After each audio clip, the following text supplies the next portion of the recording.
Go ahead. Where'd Mike go? And here we go. We'd never get off to the smooth start on the show. I'm sorry. You think welcome to the 70th episode of You Had Me at Halo. I missed episode 69. Yes. You missed 69, damn it.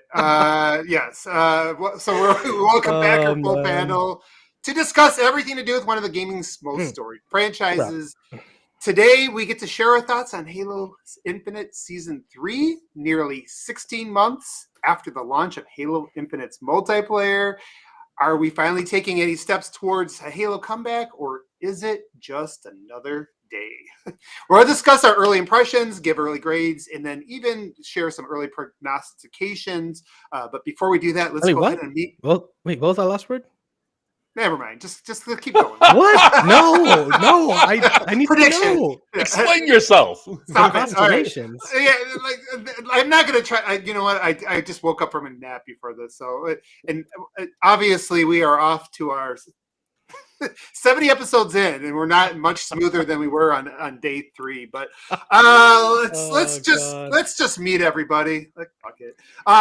First up, we got Spartan Aarsal, aka Mr. SoulBlazerz. How you doing, sir? Doing pretty good. Been playing a fair bit more Halo last couple of weeks, obviously, and excited to talk about it. All right, man. Next up, Spartan Austin, aka Mr. AustinFordGames. Welcome back this week. Sorry that you missed episode 69. I can't. I'm devastated. Can we do like a 69.2 or something? 69 plus 1. No, I'm doing well, man. I've also only been playing Halo and definitely nothing else. No, obviously joking. Everyone should go check out Destiny 2 Lightfall, especially if you bought it and maybe fell off of it. Some good shit. I recently heard that it's the best expansion ever. Listen, I'm not going to talk about it here because I'll get amped up about it. But I genuinely do think it's a good expansion, and you can keep an eye out for my completed review sometime this week. Oh, yeah. Yeah, awesome, man. Look forward to it. And we know Mr. Austin is just never really, well, he's not shy about what he thinks. So definitely looking forward to your deep dive on Destiny.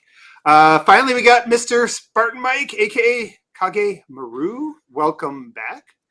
Hey, what's going on, guys? Thank you.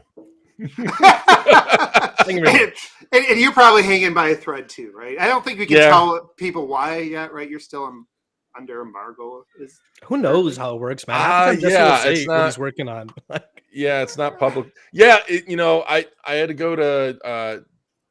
I was working on the comparison for Dragon Ball, and then that got held up because I had to go to Tampa for like 2.5 weeks for work, and then I came back, was trying to wrap that up, and then I had something else land in my lap that I've been crunching on for like the last. It should have been 8 days, but because of Microsoft and their fuckery, it turned into like 7 or 6 days. So I was crunching and up till. Did you like it? Whatever it is. Yes. Okay. All right. Yes.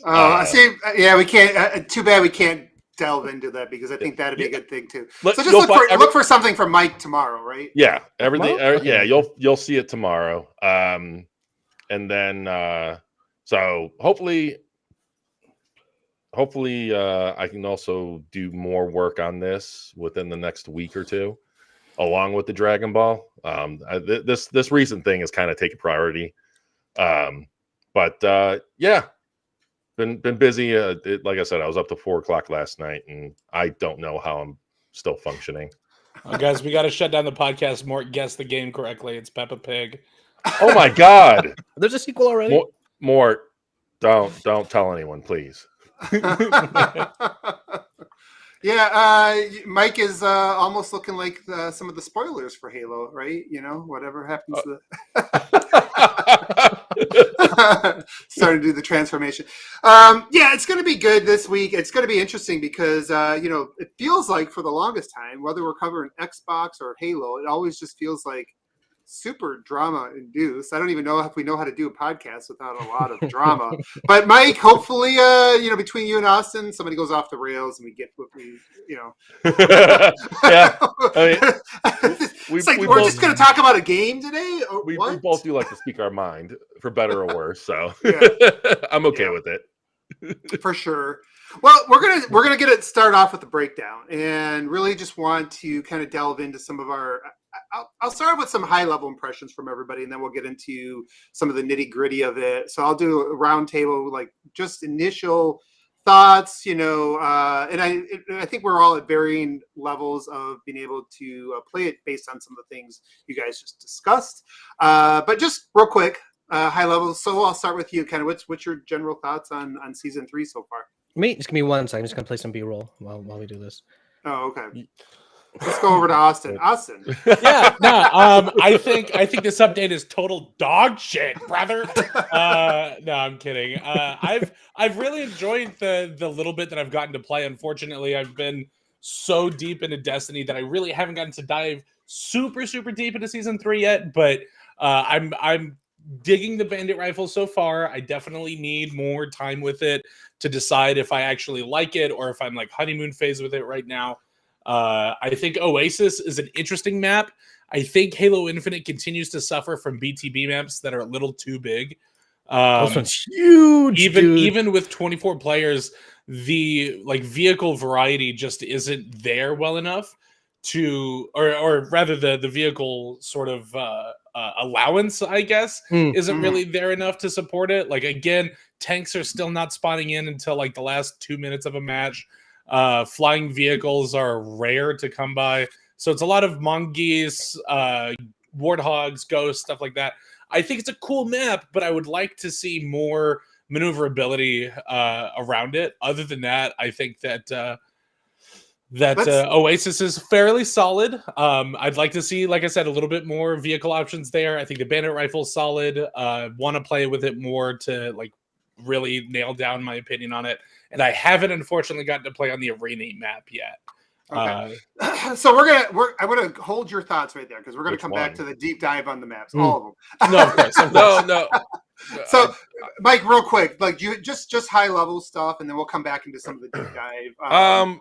Yeah, I dig it. I played some the day of, and then I did some crunching, and I spent a couple lunches, couple days today, one of them, and another one earlier in the week where I took a break from everything else that I'm working on, and I played some. I like it. I dig it. I like the maps. The bandit, I'm a big fan of. I wish it had a little bit more zoom, but we're gonna get into that. We're gonna get not into even that. like a scope type thing. Hold your thoughts. Okay. Anyways, we'll get into the nitty gritty. Just general. I dig the bandit. Right. I mean, it's good. Yeah, I'm just gonna leave it at that for right now. I'm happy with it. I was really surprised by the opening movie. Yeah, that makes, because like I forget if it was season. Did the winter season even have any kind of nothing CGI? Just a small little cutscene where someone nods their head like Rivers Blue. Okay, yeah, because it was. I forget which. It must have been season 2. I accidentally skipped the opening intro thing or whatever, and I really didn't give a shit. Yeah, no, I don't think anybody really did. Yeah, we're gonna get into the story stuff too. So far 2 for 2. I mean, in terms of like we're leaning a little bit towards the right way, right? But we're gonna get into the nitty gritty in a bit. So just general, like, did you have any like more positive, more negative? I mean, we already talked about some impressions earlier. It's about the same. The game's really fun. I'm really liking Escalation Slayer. Can't wait till I can basically only queue for that. Bandits, I've definitely started to grow on me. I spent some time in the drilling range a little bit with it, kind of like get a feel for the shots at least. It feels good. I like it. We'll talk more about it. We'll talk more about it soon. Yeah, we're definitely gonna get into the maps. We're gonna get into the sandbox. We're gonna talk about the story stuff, and then we'll kind of dive into some of the rest of the live service bits and pieces. And in general, I'm going to say, like, this does feel like it doesn't feel like a Halo Revolution, but I do think this does feel like a good step in the right direction, right? I think this is probably along the lines of what we were hoping for about a year ago, a little, maybe a little more than a year ago. So like this is what the standard of seasons really should be. They don't need to set the whole world on fire every single time, but they need to release consistently and need to have a good amount of content with them. I feel like this needs to be the bare minimum for seasons. Yeah. Mm-hmm. Yeah, and that's kind of where I'm at. It's a positive thing. It's not a. I don't think it's a relaunch or anything at this point. Map count is pretty decent. The only issue is ranked. Map count didn't go up at all, at least until a couple months when Plaza comes in.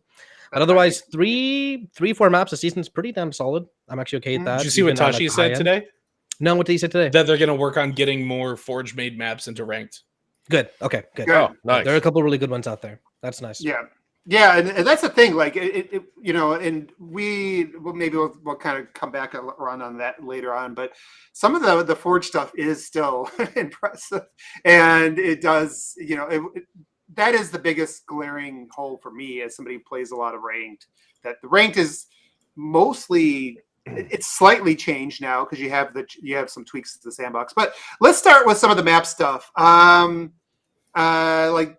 Let's talk about some of the things that really jump out to you. Now, Austin, I know you brought up the big team battle on Oasis, and I'll let you kind of finish your thoughts on that because you did start. I'll reiterate just so that I can get everything out. I think Halo Infinite continues and has had this problem since launch with BTB maps that are way too big. When 343's like BTB mode philosophy right now is that vehicles are sort of drip fed to you instead of being static spawns. I think one of the reasons BTB works in previous Halo games so well is, if some, thumbless potato takes a Banshee over to the enemy base and immediately blows it up, that, hey, just a few seconds, there's going to be another Banshee spawning, right? That reliability to anticipate vehicle spawns consistently, to like in the same way that you would want to know, I know that a sniper spawns on this rack. I know that I can come back in a minute and there'll be a sniper there. I feel like that philosophy belongs to vehicles as well. And 343 is just like not quite hitting that right sort of blend of like this new BTB version of BTB with like the size of their maps. I think Oasis would be fine if there were more vehicles on it. If maybe the middle section of the map as well, the outdoor middle section where like the greenery kind of is, if that was open a little bit more, like there are tanks that will spawn on the map, but I feel like it's so difficult to navigate with the tanks on the map. And it's a little too big in general. It has just the one part for vehicles, right? In a way, the left part if you're spawning from the southern base or whatever the hell it is. Yeah.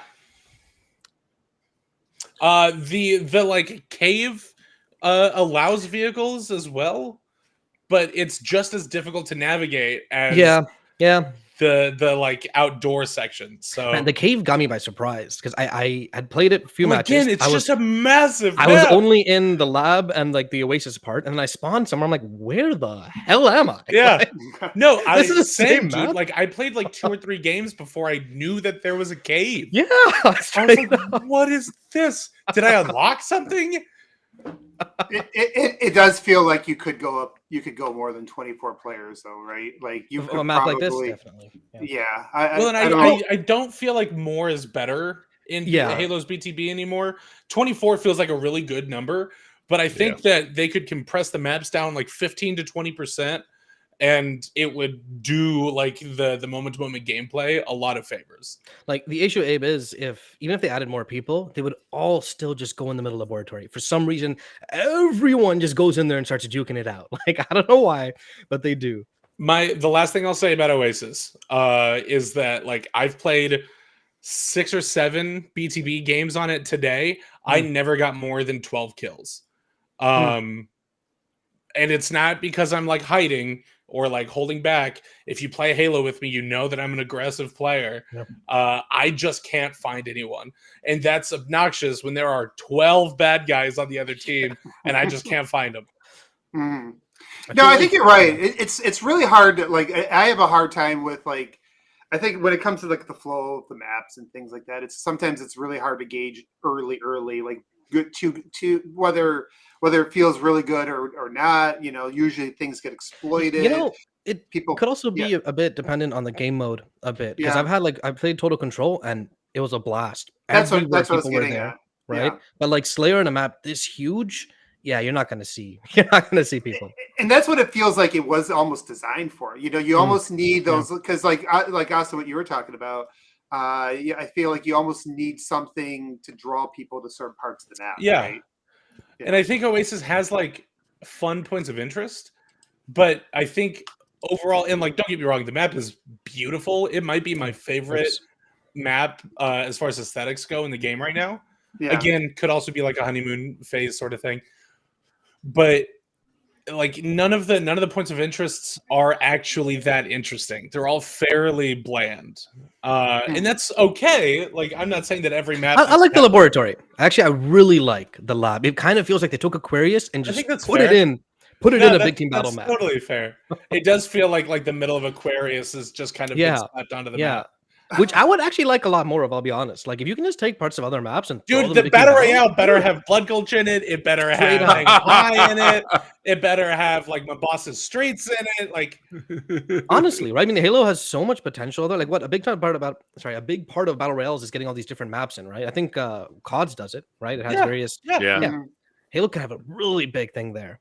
Because Halo maps, I mean, COD maps are iconic. I get it. Rust. Wait, that's not COD. Airplane One, whatever. But Halo's maps, bro, they're real iconic. Well, yeah, especially when you get into some of the Halo 2 and Halo 3 maps, right? Exactly. Like some of those maps are, some of those maps alone might bring people back to. I do agree with Austin that 343 kind of holds.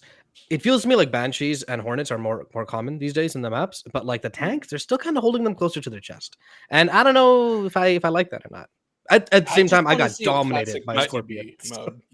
I think the map is well enough for warthogs and stuff to maneuver around, but yeah, tanks. Like every time I see a tank, it just seems like it's too easy to sneak up on.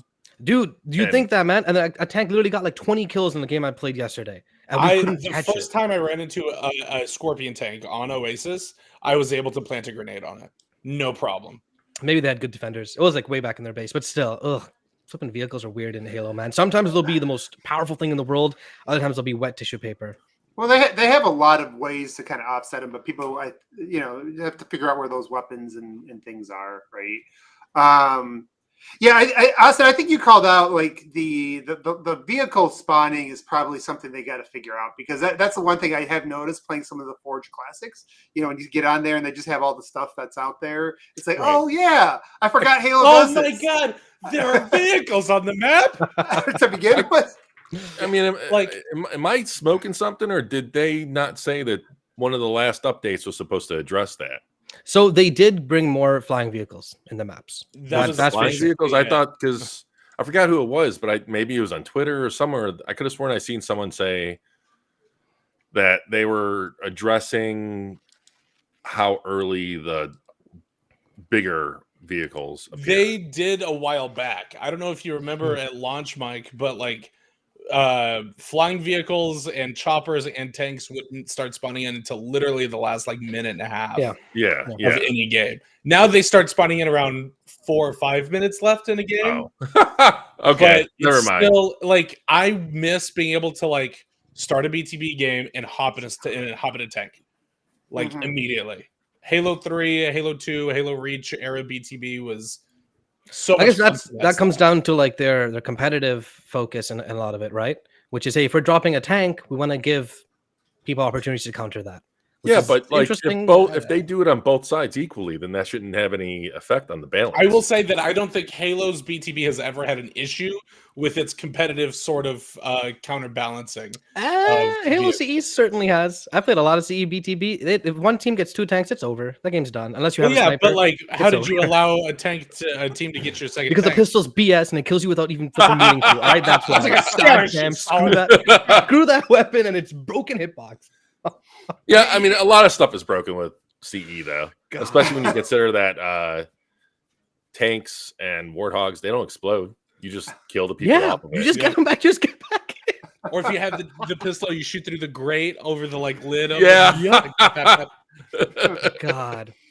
You know, one of the things that really stood out to me about the Oasis map is there's more biomes in that map than there is in the entire campaign. Damn right. That map is pretty, man. I was so going pretty. You walk around, it's like, this would have made a really cool campaign map, but that's off topic. I do want to give them credit for that, though. Some of the leaked maps are like, God damn, this looks better than the campaign. Yeah, for sure. No, Oasis looks great. You know what though? I think they realize that people are kind of wanting just like a Valhalla remake. Like, the Valhalla remake that's in friggin' Forge right now, that looks phenomenal. I wouldn't be surprised if we see that come into Big Team Battle, even within like a month or a half. 2 months. I could see it. Yeah, I will say, like, step in the right direction in terms of like just the aesthetics, the variants. There's some some challenges with some of the flow and stuff like that, but it's so early that I want to see what they do, and it would be nice if they just give into the community on one of the, even if it's just one map, just drop a bunch of vehicles at the very beginning and see. Who cares about the competitive balance in BTB? They did mention, right? I remember reading somewhere that they were gonna, either in this map or like the next one or something, they were gonna not rely on like Banshee drops for vehicles. Okay. So I don't think it was this one. So maybe it's the next one. I don't know. But they mentioned it specifically in either a tweet or a post or something. A quick little aside for you guys. I feel like, for me right now, I feel like my hope that 343 makes a dev-made, like not forged, remake of any Halo maps right now is basically at 0. Do you guys feel differently about that? Do you feel like 343 might put out like a dev-made remake or reimagining of a classic Halo map anytime soon?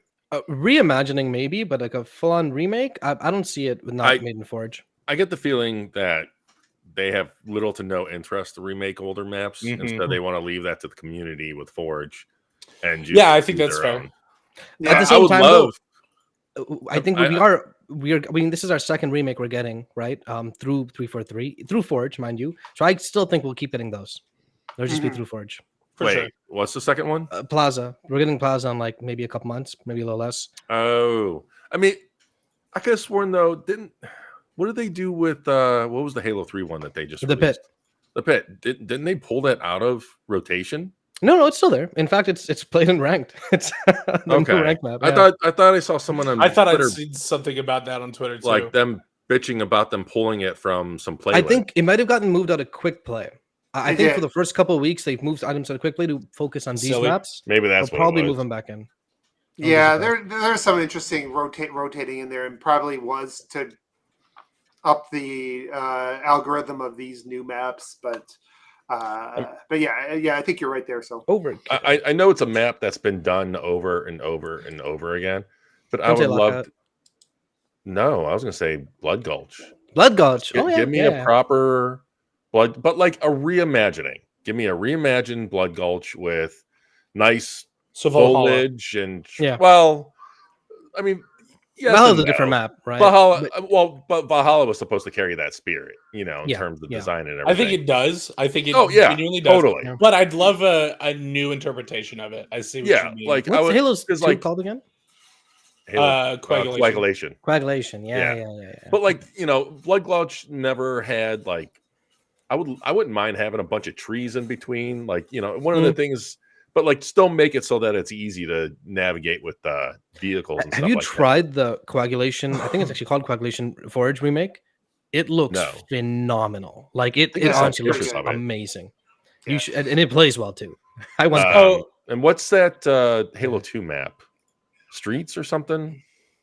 Definitely not Streets. No. Do you mean Breakneck? No. It's like alley. It's like back alleyway. It's in. It takes place in Mombasa. Mike, I felt like I just saw the blue screen. There are a couple of maps. Mike took a little nap in the middle. Oh yeah, I can't remember Jack today. Mix is right. Forge World is on its way, so I could definitely see he's right. Yeah, I was going to bring that up too. The leaked Forge World. And the rumors that we'll be able to use the mountain that's in the background. See that mountain? You can go there. You can make it. I don't think we're going to discuss any of it today, but there is a lot of interesting leaks. There's a ton of maps that have been leaked. Yeah, like there's a lot of not just maps, but story things coming. What I'll say about Mike? Yeah, Are they all Forge maps? no. No. I mean, There's quite a few. I don't mean to like dismiss No, they're or downplay. all dev made maps. Every single one, and they look flipping good, dude. The Forge World remake is a like massive Forge World remake, supposedly with new areas. But one thing I'll say really quick on leaks is like Halo Infinite is probably the only time where I'm like, hey, these leaks are generally a good thing right now, helping momentum, helping this. That being said, leaking like the end cinematic doesn't really do anything, doesn't really help people. They're already going to see that themselves in like a month and a half. Become a fan of Destiny and just like get ready to never get to be excited about anything again. Dude, I lived that, bro. I was flipping MMO Champion was my go-to check every time I opened my PC when I was playing WoW. Every little thing data mined, man, and I would be so frustrating. All of it. It's like, and don't get me wrong, because like I love the like excitement that comes from the leaks, but I hate leaks as like a principal thing. And also like I just enjoy getting to experience the thing the way it was meant to be experienced. 100%. So am I like a little leaks goblin? I'm like, give me. When it comes to DLC, I can give a crap. Leak it all. I don't care. I mean, but when it comes to like bigger announcements, games, game shows, stuff like that. Mix, I think he was talking about Turf. You really want the 2-hour show today? Turf, you're talking about Turf. Like, yes, I think it was. Never heard of that. Is that a DLC map or like a mythic map pack or something? I'm pretty sure that's it. I'm going to try to rein this back in, guys. All right, back to the maps. We're still on topic. Yeah, this is Masa. Yeah. But number one. Okay, Nick's got it. It is Turf. I would love to see a remake of Turf. Anyways. Carry on. Okay, while we're on maps, let's go to the next one. Yeah, so what we can throw cliffhanger. Yeah, let's talk about cliffhanger real quick. And I know some of you guys haven't had as much time on it. I spent more on cliffhanger than I did. I haven't gotten it to come up. Oh, because the playlist. Yeah, last week had the playlist that had this cliffhanger and chasm. Yeah. Mike, real quick thoughts. What any sort of impressions on the cliffhanger map? Well, my thought right now is I hate my camera. I really like the maps. Honestly, even Chasm, I like more than I thought I would. It's not the greatest map. It Chasm needs to grow on you, I feel. Yeah. Well, it kind of I get the feeling that they were going for. Here we go again. The Halo 1 map. What boarding party? Yeah, they mentioned it by name too when they. Oh, did they? Yeah. Okay, well then there we go. 100% meant to bring those vibes. Yeah. What is it? There's a.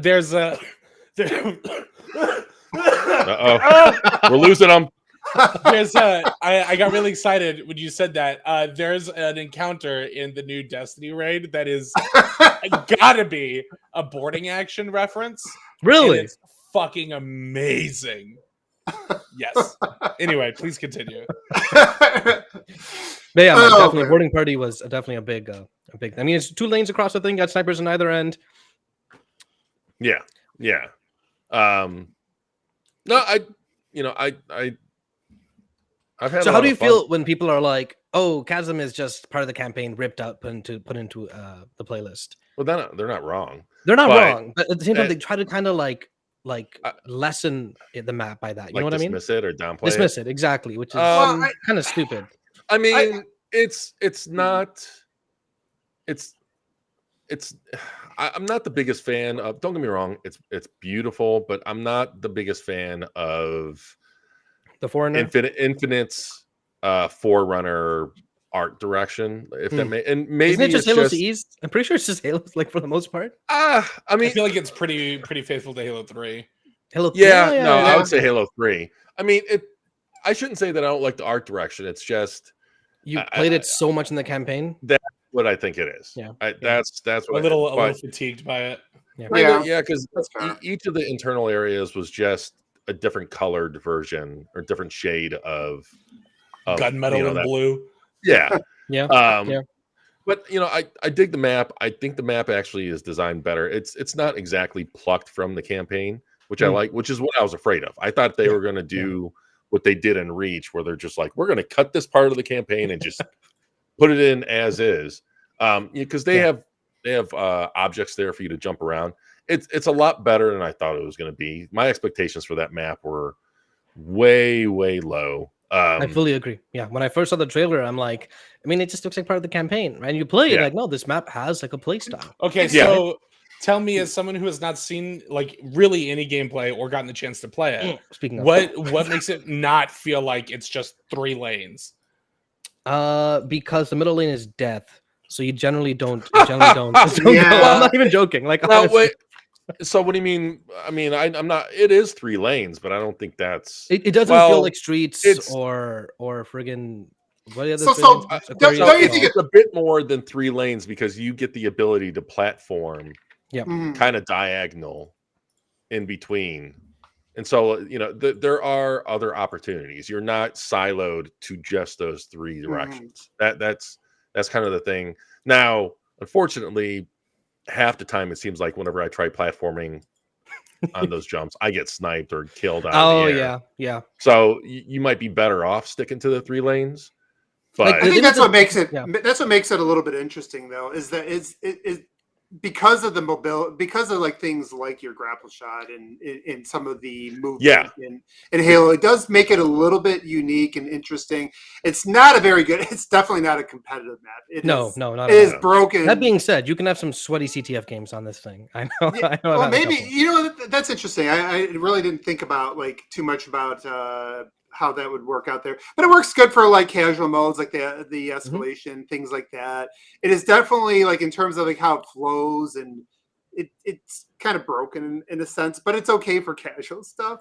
And I do like, I just playing around with some of the mobility, like grabbing the grapple shot and just swinging around one of those pillars. Yeah. I think you could probably pull off some cool, clip. You could pull together some cool clips on that map, but yeah, it's not meant.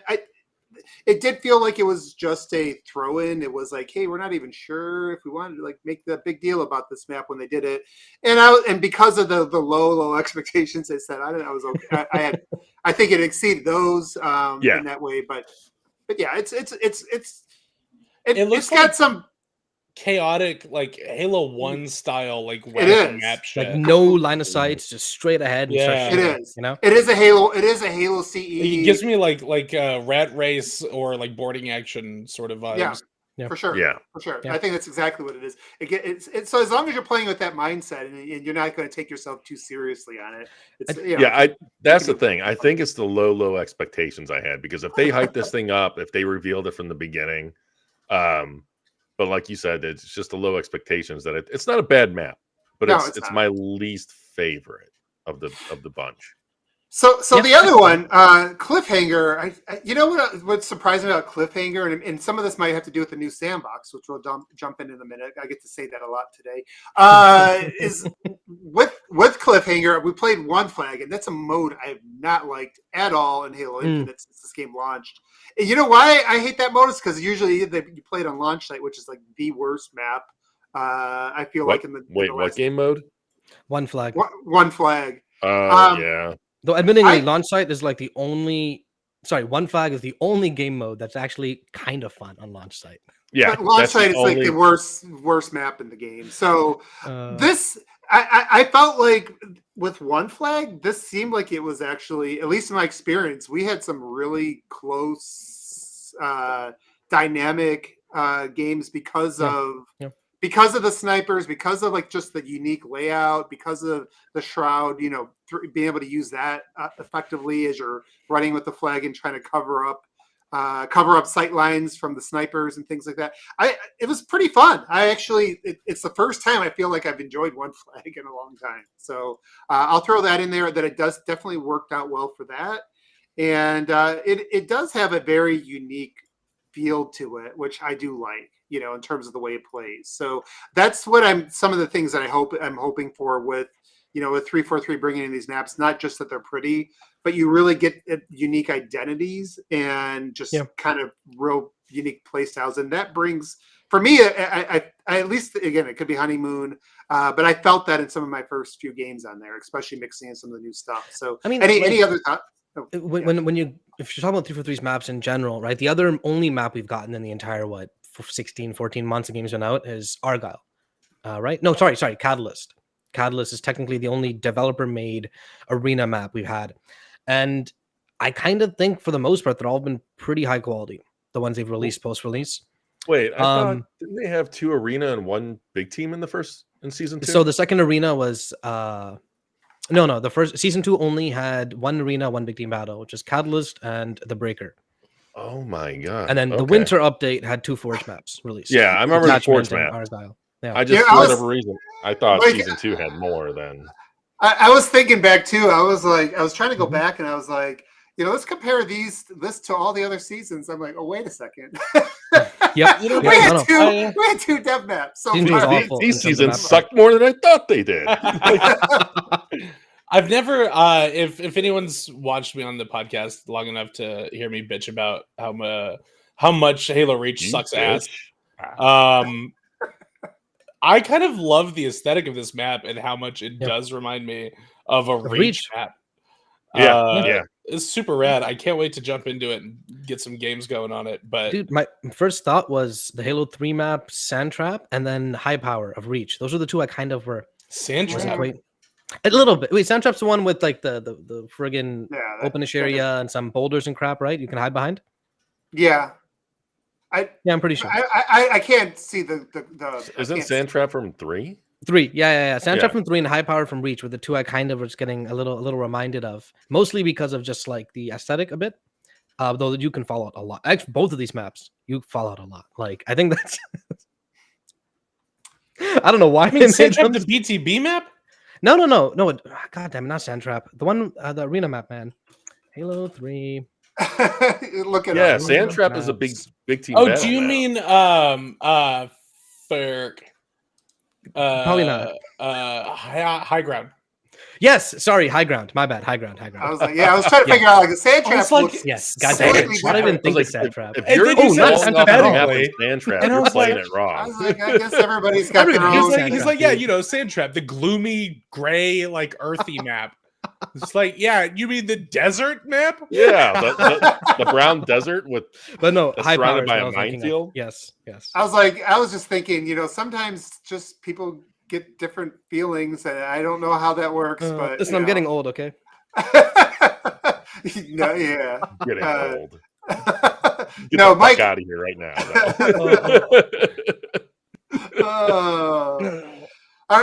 So like.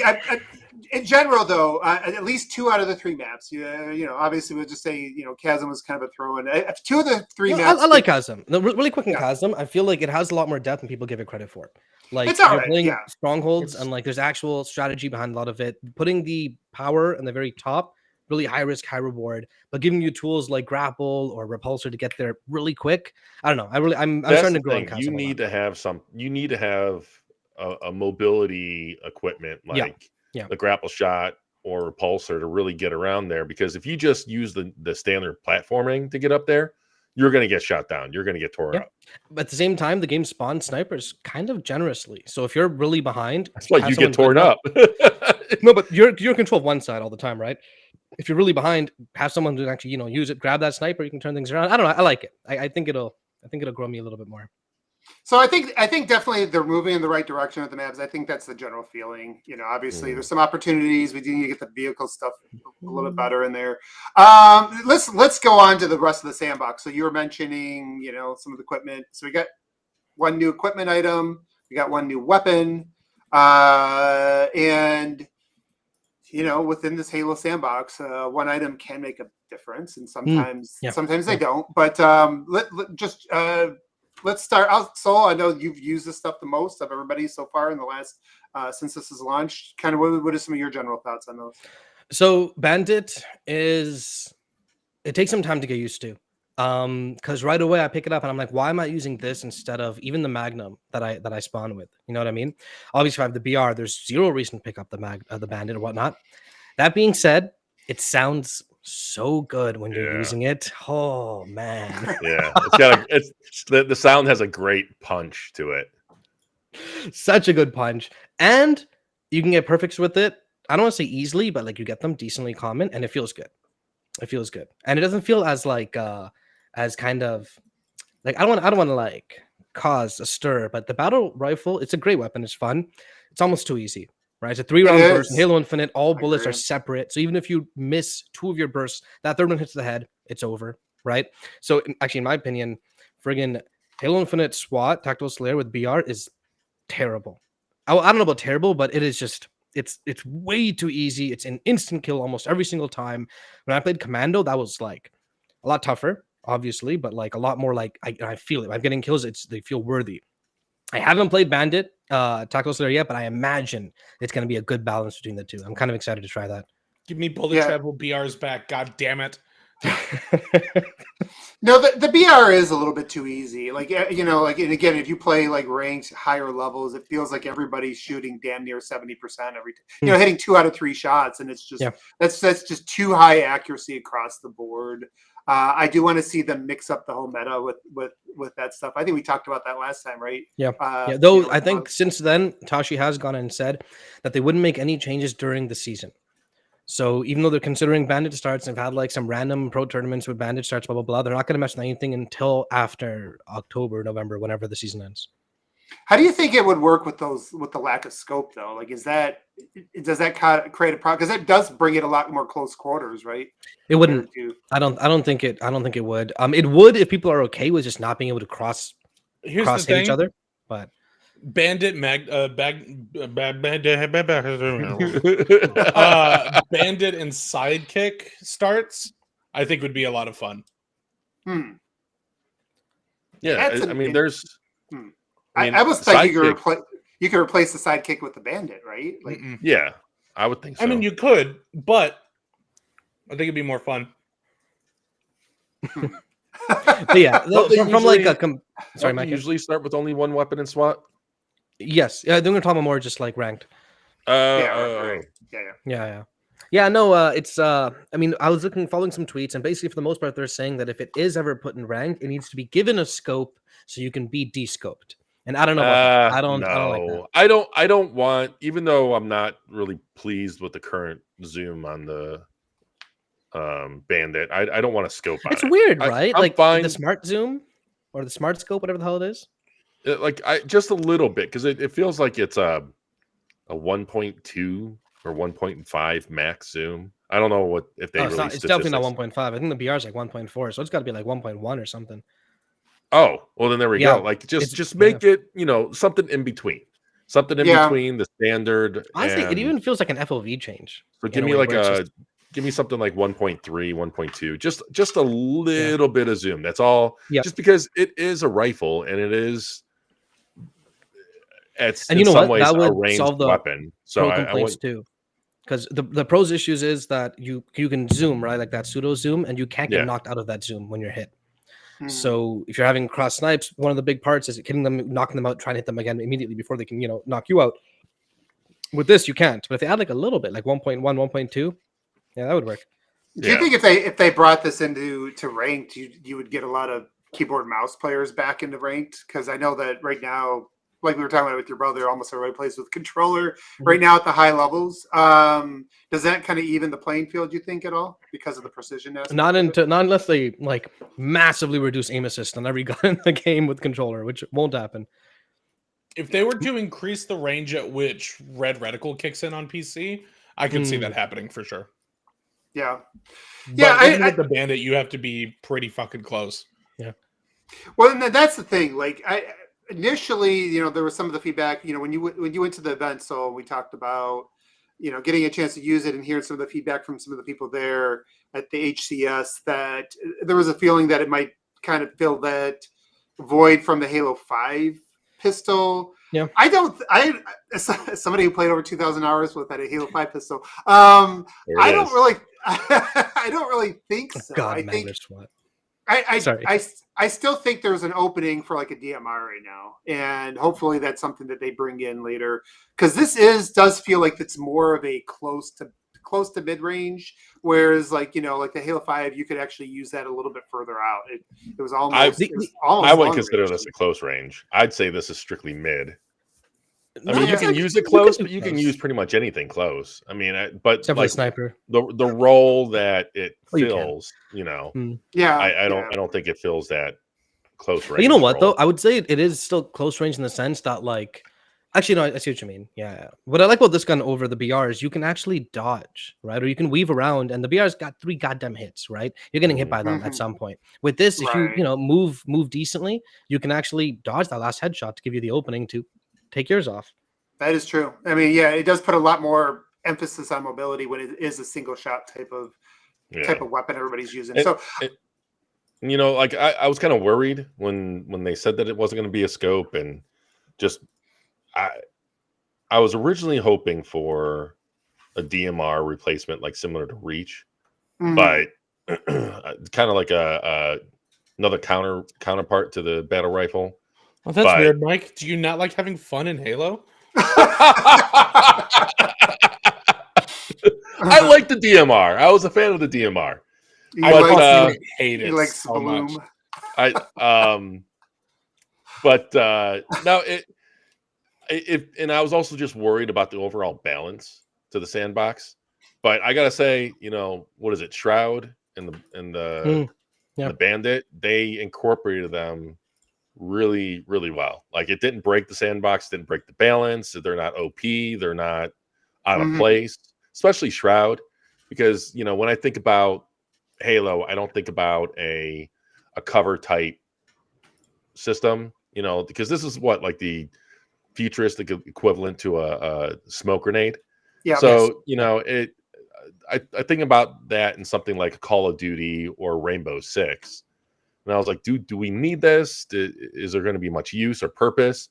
But yeah, no, there's some good strategic use that you can do with it. And it does. The biggest thing for me is it doesn't break anything. No, I got to comment on the Shroud real quick. I was so worried about how it was going to look in game. I thought, like, the first time we saw it, like the image that they put out of it, the like render that they put out, I was like, that looks so fucking ugly. That's going to look so dumb. Just a big blue bubble on the battlefield. I think in practice it looks way more interesting than it. And beyond that, it actually when you run into it too, like the sound around you changes. It gets all muffled on the outside. Yeah. Like, it actually has some pretty good immersive. Supposed to mess with the thing too, the mini map. Yeah, I think they did I'm surprised with the Shroud. It was not, when I first saw it, I was like, I don't get it. Like I couldn't really, and again, couldn't really pinpoint the usefulness of it, because you're both not able to see in or out of it. You can still shoot through it. It felt even, but just the strategic, like I was using that example before of that one flag where you got a sniper who's just like wasting people that are trying to return the flag, and then somebody throws a Shroud, and then the sniper can't fire at him, right? Like, so I'm going to be curious to see how it's used, like even with the HCS stuff, and see how some of the pros end up using it. But it does feel like there is a lot of strategic possibilities with it. Yeah. I love the idea of a swap mode where you start with a bandit rifle and a Shroud. Yeah. I would. Yeah, I would be totally Game down types. for that. SWAT mode. SWAT. Yeah. Yeah, I don't know. That'd be interesting. You could mix it. You could. Yeah, it'd be a fun way to like shut down lines of sight, and that's true. Yeah, fair enough. Give me like, what is the Halo equivalent to fucking elimination, where you like, revive your I think it's attrition or whatever. Attrition. My damn cat. Jesus. She's running across your keyboard. He just like knocked my, like, he was being naughty. I want to like. But give me a SWAT mode with bandits and Shroud screens, and the ability to revive teammates.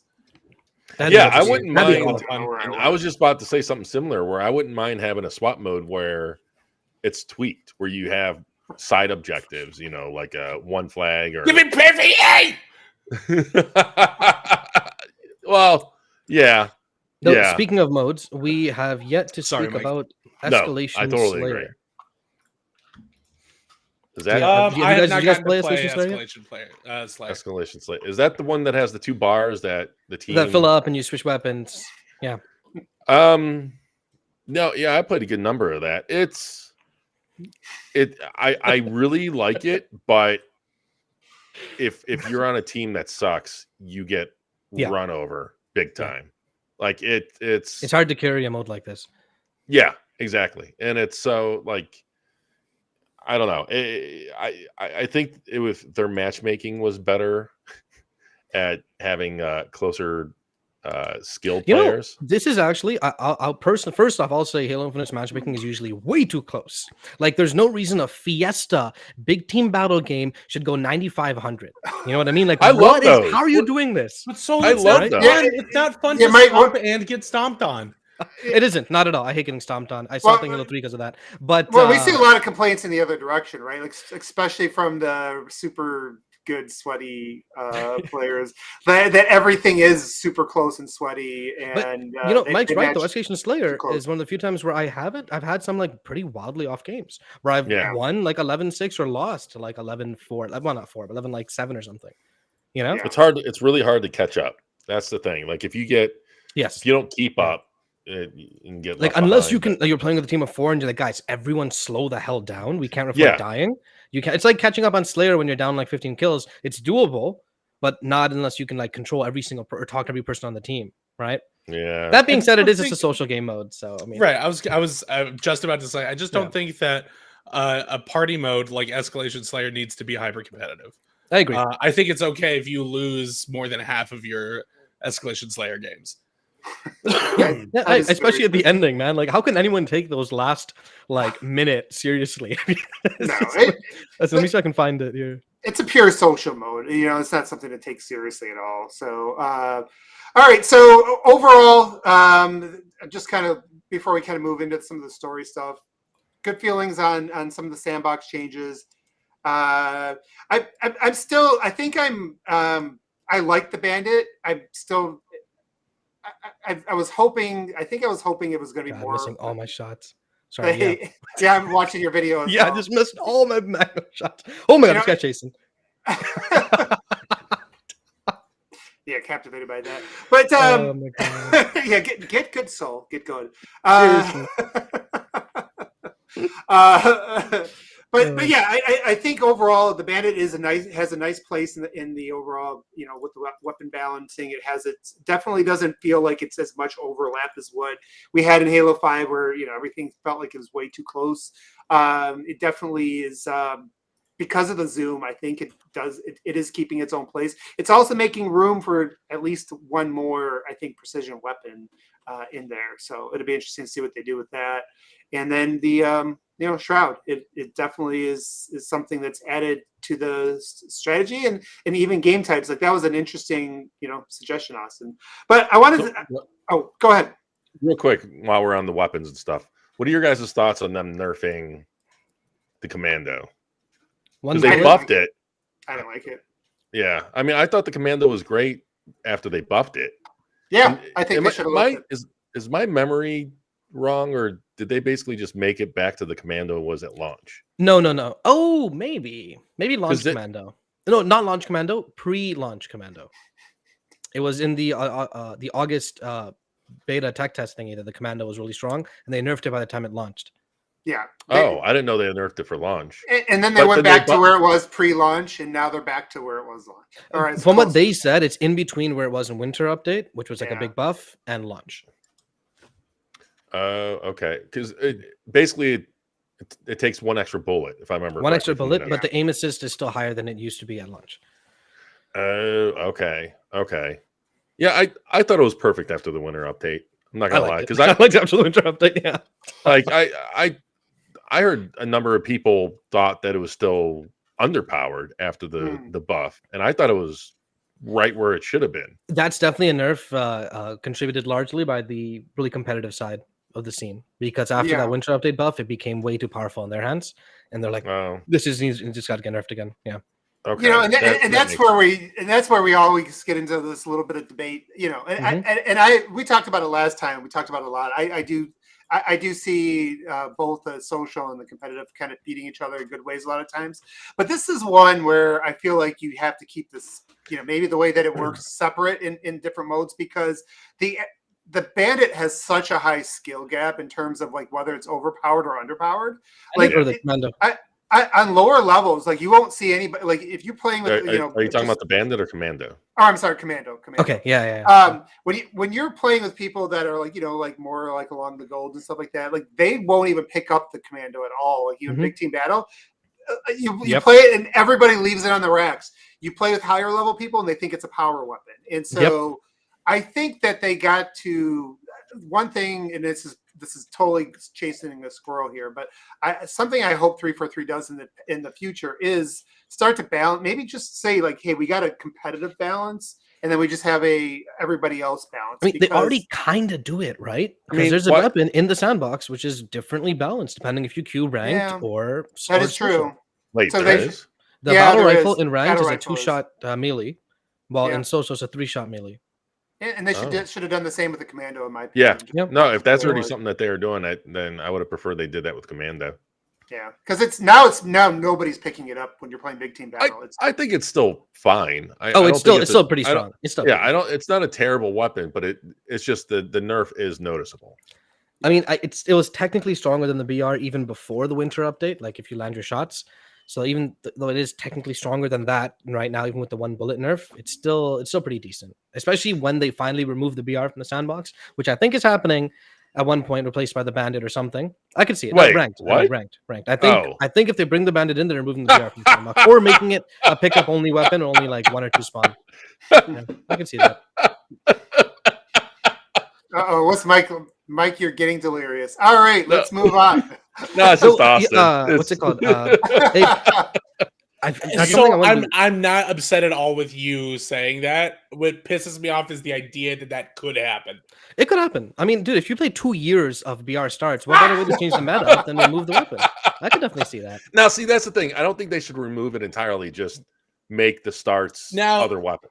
I will say that I've always been a big proponent of Halo Sandbox not bloating itself into oblivion, right? Like Halo 5 Sandbox was obnoxious. Dude, like Halo 5 battle rifles. Halo 4 Sandbox is obnoxious. I think that it's okay that certain maps just don't see certain weapons. Yes. I think it's okay that certain modes just don't see certain weapons. Yeah. Totally. I don't think that maybe I'm being a little hyperbolic here, but I think you lose some of Halo's competitive identity if you get rid of the BR. I mean, I think that depends on whether or not there's an adequate replacement. Start with BR, right? If you have an adequate replacement, I think Halo 5 didn't have a BR start. Halo 5 was AR Magnum, right? Halo 5 did at launch have BR starts, and they forced them to remove it. They're like, back out. We don't want this. Well, it was because it was so easy to use in Halo 5, and then they nerfed it into the fucking dirt. Yeah, and it was like, this is actually just bad now. So it was worse than the Magnum after they nerfed it. Yeah. So. You know what? I think assuming they want to keep Infinite as like a really, I'm not gonna say 10 years, but as like, a longer game where decisions just a live service thing. A live service game, exactly. You can constantly update the sandbox and it not feel like they're killing you. I just I know that some people, and hopefully with seasons coming on a more regular cadence, I think that some people might get pissed off if their favorite toy in the sandbox gets broken for a little while, right? Or like, man, like why'd you rotate the pit out? I really like the pit. It's like, hey, homie, it's okay. Yeah. Part of a live service game, part of Halo for a long time now. Is like sometimes things go away, sometimes things come back. It's okay. Take a breath and go play some fucking Forge maps. A big way to kind of like shake up the competitive scene, or even just like a higher play scene, is by changing the meta, right? Changing things out. Take the BR out, and hey, maybe this team that's dominated for 2.5 years, maybe they don't adapt quick enough to whatever weapon replaces it, and maybe these other teams go up. I've seen the same thing happen again and again in Dota, in League, in others. Well, actually, those are the only 2 I watch. But in those 2, I've seen it happen many times. Oh my god! Where they do one patch change, they make something honestly stupid. Like, honestly, where I'm thinking, like, how did this guy make this change in Dota? Why did he add luck to this game? What are you, stupid? And then the entire thing shifts. These teams that dominated, guess what? They couldn't react fast enough. They lost that tournament big time. It's interesting. It kind of keeps the game alive. It changes the meta. It gives newer players more, chances to kind of improve. I like it. It's interesting. Destiny used to have this problem when it first came out, right? Like 2014. where every time they put an update out, it would dramatically shift the entire game's meta.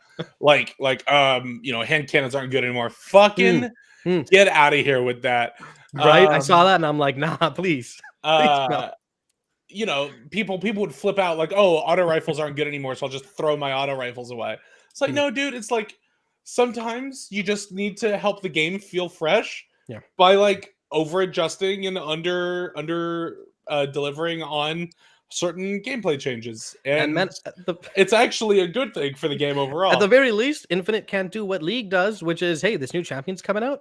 Guess what? They're broken as hell for the first month. Everyone better buy that thing right away because you're going to win all your matches with this champion here, right? At least Halo can't do that. Man, thankfully no pay to win. God. Yeah. All right, so wait, 1 second. My bad. Really quick. The thing I wanted to mention earlier. So Halo Infinite had a patch release this Wednesday, so yesterday, right? And there's other issues because Halo Season 3 launched and it had some issues. 120F is borked. It's only 90.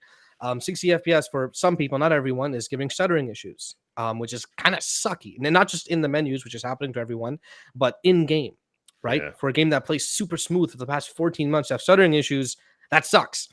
Yeah. That being said, what did 343 release a patch? And their primary focus, it seemed, was on 2 or 3 things. One was 120 FPS working 120 and fixing the flag juggling and oddball juggling. But both of those things, Mike?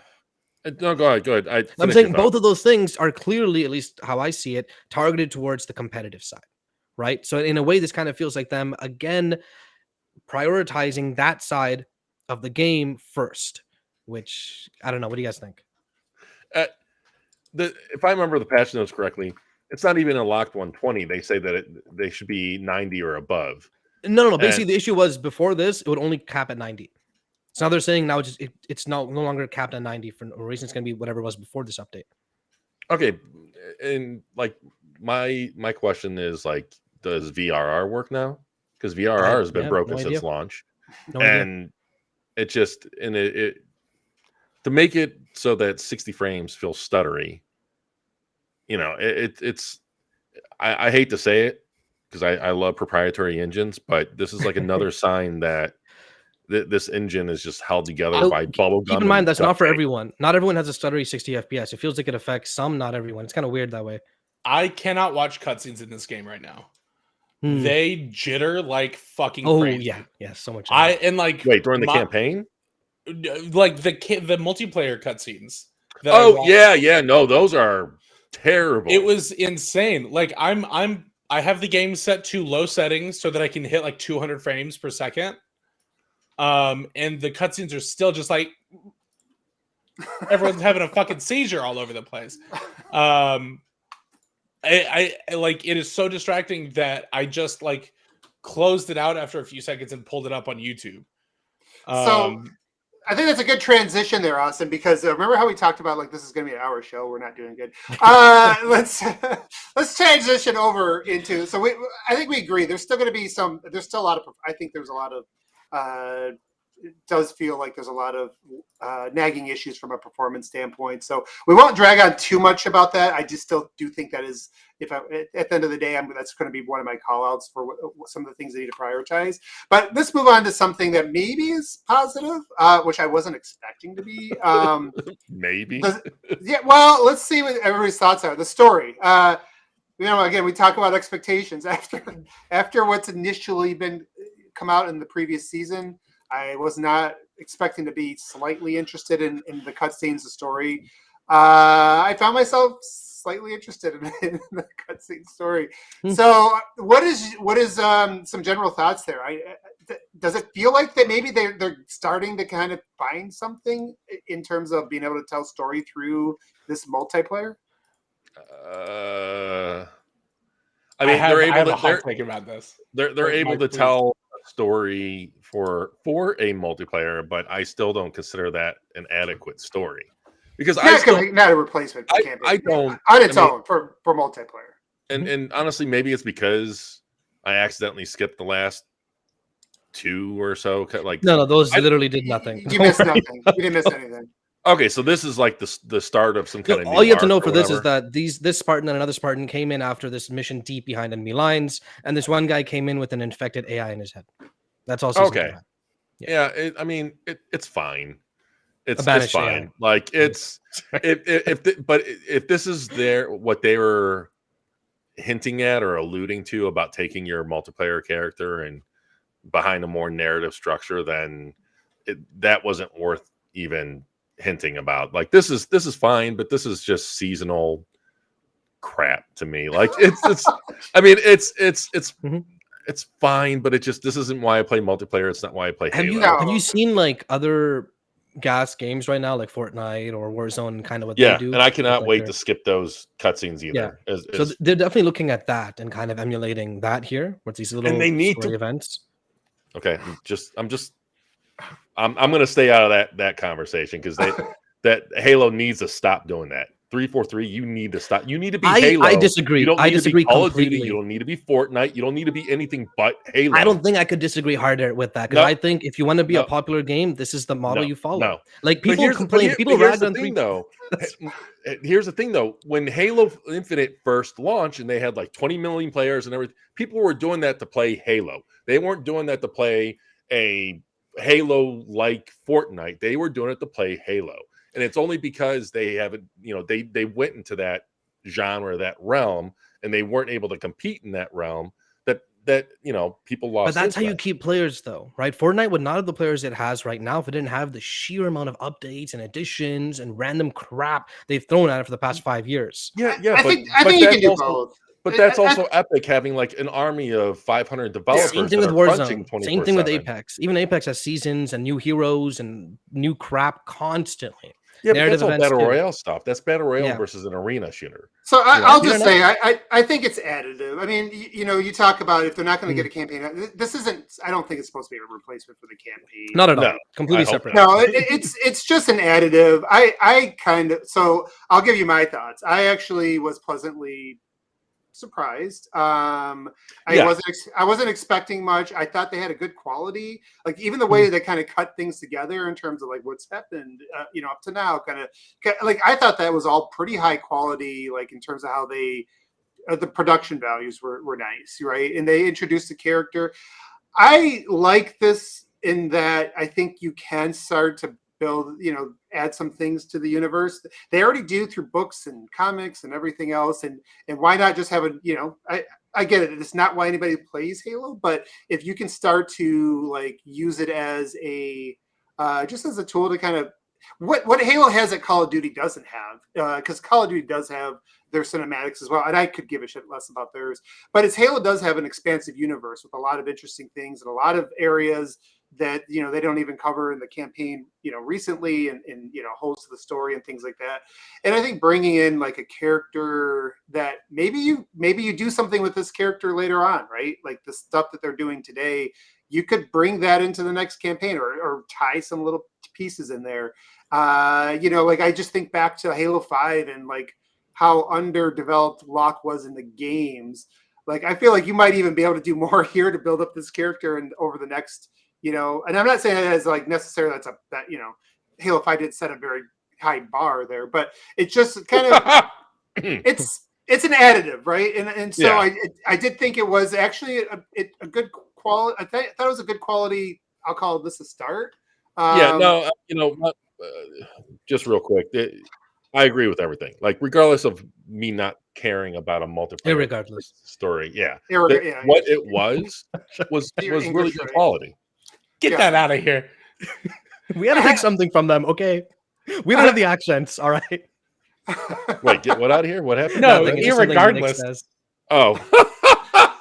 It's a stupid word, barely means things. But anyways, I fully agree with you. But keep in mind, this is technically just the first, or I guess half of the story of the season. Is everyone ready for Austin's hot take?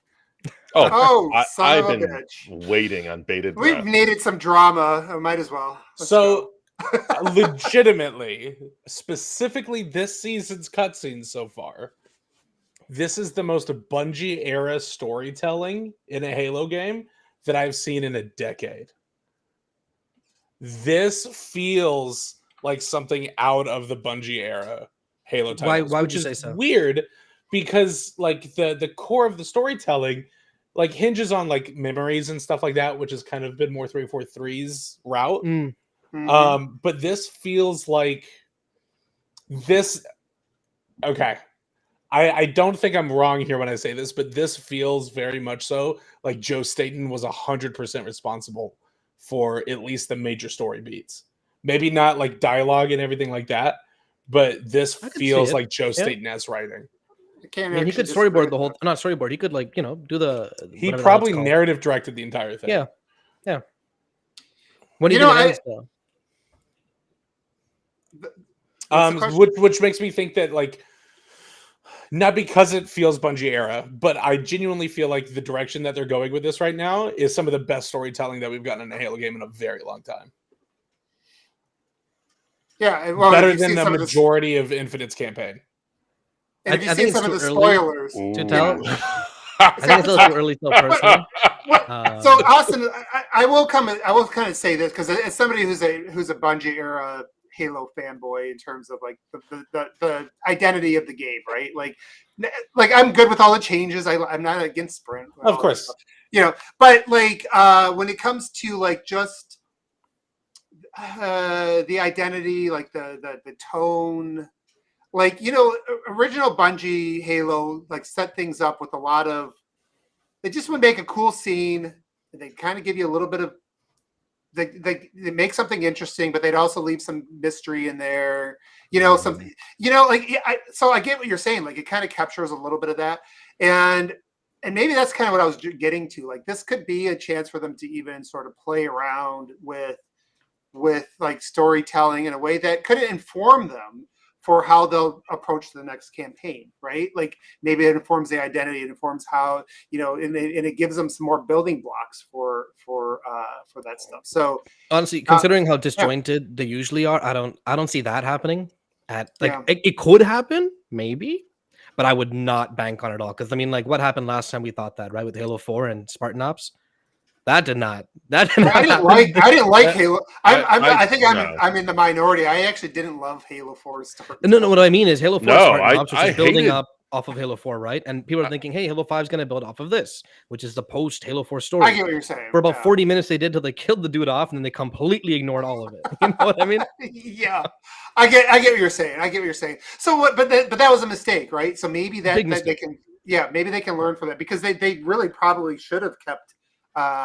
Some building off of that, my biggest issue with 343 stories have always been, hey, let's friggin' abandon all the crap we've been building up and working on. Let's do something new again and again and again. And man, God, I know I've said this a million times. I'll say it a million more. Halo 8, 9, I don't give a crap what the next number is. Halo Infinite +1.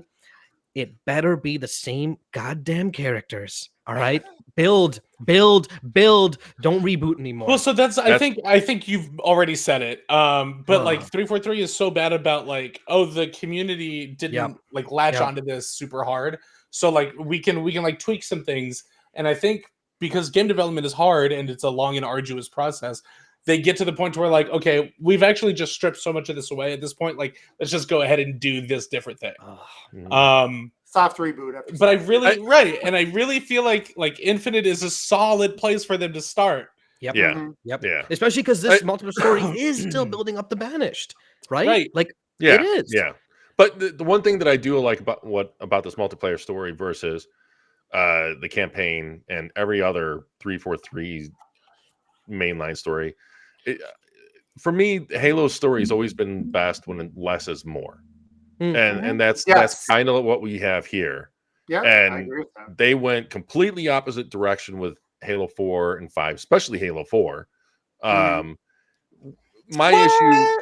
Yeah, I think Halo 4 didn't explain a lot of things actually. No, they gave you a trilogy of books to read first. Yeah, it relied entirely too much on expanded fiction, and Infinite did a much better job not falling into that trap. But I don't think it had the variety. I mean, Infinite's narrative was a refresh and a starting step, right? No, here's the foundation. Let's move from here. It was a good direction, but they still have not learned that less is more. Especially when you consider how much of the narration and story is told by Chief holding New Cortana in his hand or talking to there's a lack of variety and a lack of punch. I when it agree with comes that, to- but Infinite's entire story was about you not being told things and you trying to have to piece things together yourself. Like that's like, Well, the no, crux of the game. I think you're told a whole lot of things, just very At the little. end. Well, so At I the think very end. No, that I think you're was told a whole the lot of things. goal. I just think that half of it was filler. But all you're Like, told is that we lost and we're trying to do what we can. Well, I mean more so of the way things are told. But or you don't know anything unfolded. about the endless. You don't know what this ring is holding. You don't know what happened to Cortana. Like you don't No, know but there were anything. still. But see, that's the thing. There were still plenty of cutscenes though, and The yet you problem- don't know all of that. Yeah, That's is the that thing, like- the game doesn't answer any questions either. it answers And them at the end also, a little bit. Cortana's it answered completely. really That's doesn't. done. I'll give you Cortana, Yeah. but Yeah, that was but also both- a filler episode as like, hey, we got to tell you why we killed her off outside of a game. I mean, but Cortana's the they main don't crux even of the whole tell you- story, though. So I think you're both right in a way. It didn't answer questions, but there still is more exposition. If that makes No, sense. and that's exactly So, what I'm saying. No, that's exactly what I'm saying. I think And- I think what Mike's getting at is the exposition piece, but so Yeah, like, and what they did with the OG Cortana, I actually Yeah. thought they handled a lot better Yep. than I thought they were going to do. Like they buttoned Yep. up everything that happened in Halo 4 a lot better than it was. It's Yep. the way that they handled Chief and New Cortana and the Banished, that whole thing. It wasn't bad, don't get me wrong, but again, it was a lot of exposition for us not getting, because unless you read the book, you didn't know where New Cortana came from, and you also I mean, even if you read the book, you don't know. Doesn't actually it's explain heavily anything. insinuated. Like Yeah, it's but not I mean, explicitly But said. They It's don't very- explicitly I say think anything. it still requires that you have prior knowledge. That's Of the the thing. previous games, not the books. I don't No, think so. I think Infinite's The book. pretty book independent. 'Cause Outside that's of- like saying Halo 2, you have to read First Strike to figure out how the hell Chief and Johnson survived and are on the space station, right? no, it's How the hell classified. they get here? You have to read First Strike to understand what happened there, right? so back to the story. Like it's But no, but like the what were the endless or whatever the hell? What the we hell? have no idea what the hell those Yeah. things are, right? Yeah, like No, they let- built it up. They had this whole thing. We don't know crap about it. And my big concern, and I'm right there with you, Soul, is that they may drop this, Yeah. especially with everything Yeah. that happened, that we The may post- never figure it out. Campaign, like the post-credit scene with Minikid Baez. So Yeah. flipping cool. that Yeah. they're not. Oh, Like I love the Easter eggs. I love the potential. I think they can still tell a story better. I still think they should lean on less is more. I don't. I can't wait for it to just be like multiplayer cutscene shit. I hate you right now. no, I mean we're getting another campaign. Obviously, Halo's not going to stop. It's like saying we're not going to get a God of War game. We're getting another one. It's going to take 7 years, but we're getting one. Well, Halo I obviously know we're another getting one. it. I just don't know how it's Yeah. like how it's going to end up, and or even who it's going to be, who's going to make it. Yeah. Like No, I mean, Yeah. right now we do know 343 is obviously involved, right? They've reclarified Yeah, that but- several times. They're the ones heading in Halo, the franchise, blah blah blah blah blah blah. But even though it's been like 5-6 years, or it'll be 5-6 years, right? Guess what? We had 5 years in the God of War games. It was a direct continuation. There wasn't even a goddamn recap in the start. Or was I can't remember. Like it's okay. That's normal now. Taking 5 years for some reason, develop like continuing stories is now the norm. It's not the exception. it's okay whenever it comes to rebooting a franchise like God of War and Halo. No. games, I'm but- saying God of War and God of War Ragnarok had 5 years between them, and it was perfectly fine. No one had any. Oh, issues that's right. with It was 5 years. Yeah, no one had any issues with it. I think Horizon Forbidden West also had like 4.5, and both games were kind of DLC like to their previous ones. You know what I mean? Like I think this day that and age. applies more to Ragnarok than Horizon. I think Fair I enough, think- fair enough. Okay, I do want to push forward a little bit because Yeah. we're on a different How episode. dare you? We're talking about Sony games no, here. hey, really quick. Did you guys notice talk that about- they've kind of started a what's it called, man? The bees crab. What's that thing called again? An ARG. An ARG with this season. I mean, I wouldn't call it an ARG. There's more than just this. There's some other stuff happening too. Than just if you look on the screen, the Oni door opened up in Livefire. Did you guys see that? Yeah. Like if you go to Livefire and you're playing and you go to where this door is, you'll see now it's an Oni symbol and there's like these weird sounds Oh, okay. coming from Well, behind so it. I like to be fair, like for it to like hit that ARG sort of qualification, like stuff would have to be happening outside of the game. You're right, my bad. Whatever the hell the term is. But for the like they're general definitely treatment. teasing a lot of stuff. And like that's what I'm saying, man. Infection is coming in this season. There's no Dude, way I don't know, man. That would be phenomenal. But I feel like that's kind of something you wait for that E3 drop, you know? Nah. What? No. No way. No. If 343 shows off fucking something Halo Infinite at E3 and it's goddamn infection, they have to show I'm something Halo going Infinite. to They have to. never Why? play Because their trailer team is hitting Bungie levels, and Bungie trailers are goddamn fantastic. And okay, season 3's trailer was pretty damn good. It was well edited. It was solid. It was well edited. But how many Bungie trailers did they hold out for E3? None, because flipping Sony had them all. But every damn Sony E3 had a Bungie trailer in it for a while. For DLC though? Yeah, for the expansions. It's a very common thing. Well, I'm thinking more Halo Bungie era, but sorry, my bad. I'm talking about Destiny. I think that it's perfectly fine. Yeah, but that's kind of different. DLC for Infinite at E3. If the whole crux of your tease at a convention is a mode that has existed in every Halo game for the last 10, 15 years, go fuck yourself. What if talk about anticlimactic? Screw the past. Kill it if you have to. What if it comes with something like the Flood though coming back? Like I think that, in what capacity though? That's the thing. So we're not going to get it in the campaign. But if this included a campaign expansion that just came out of nowhere, even a hint, even just like a Halo Reach type of very quick announcement, then fine. But if I'm right there with Austin, why do I keep on getting cat hair in my glasses? I think it's just your eyes going, Mike, while we're on the show. But I'm right there. I'm right there with Austin that if they hold out and no, I don't think it's going to be. It's not going to go over well. I don't think it's going to be. Well, I mean, okay, Halo. I mean, E3's had trailers for Sea of Thieves. It's had trailers for ESO. It's had trailers for Fallout 76. Because it's had trailers for Grounded, for Minecraft. It's been around for too long. No, but it wouldn't be just Infected, right? It'd be a full trailer showing the maps and the new armor cores and the new mode, like the trailer we have for Season 3. I mean, we are getting a Season 4 trailer in Microsoft's June 11th show, considering Season 4 releases June 20th, 9 days after that show. An absolutely new. Well, no, I would anticipate like a launch trailer, 100% Soul. Yeah. My hesitation comes from a place of like, if you're going to dedicate time to your live service Halo game that is like just now trying to like get its legs underneath it again, then it needs to be something worth taking up time from that stage for. So you're telling me a brand new mode that people will play for 2 weeks and drop is more exciting than something like Infection returning to the series? Because we know Assault is coming back. We know Bomb is coming back, right? Those are already in the game files. What coming. mode are we talking about that they're going to drop after 2 weeks? Just a random new mode, I think. Like Escalation Slayer, for example. Like people will play it for a month and then they'll stop playing it and they'll rotate out, like normal. Like these modes. Yeah, but they didn't hold out the announcement of Escalation Slayer for an E3. If they did, sorry, by E3, what I mean is, I personally think Infection's releasing in Season 4, right? And Season 4 releases a week after E3. Which is why I think that's when you'll get the trailer showcasing it, blah, blah, blah, talking about it, making it all look all fancy. If they don't see something like Tatanka, then they're I think this would be a good topic. It's going to land like a wet noodle.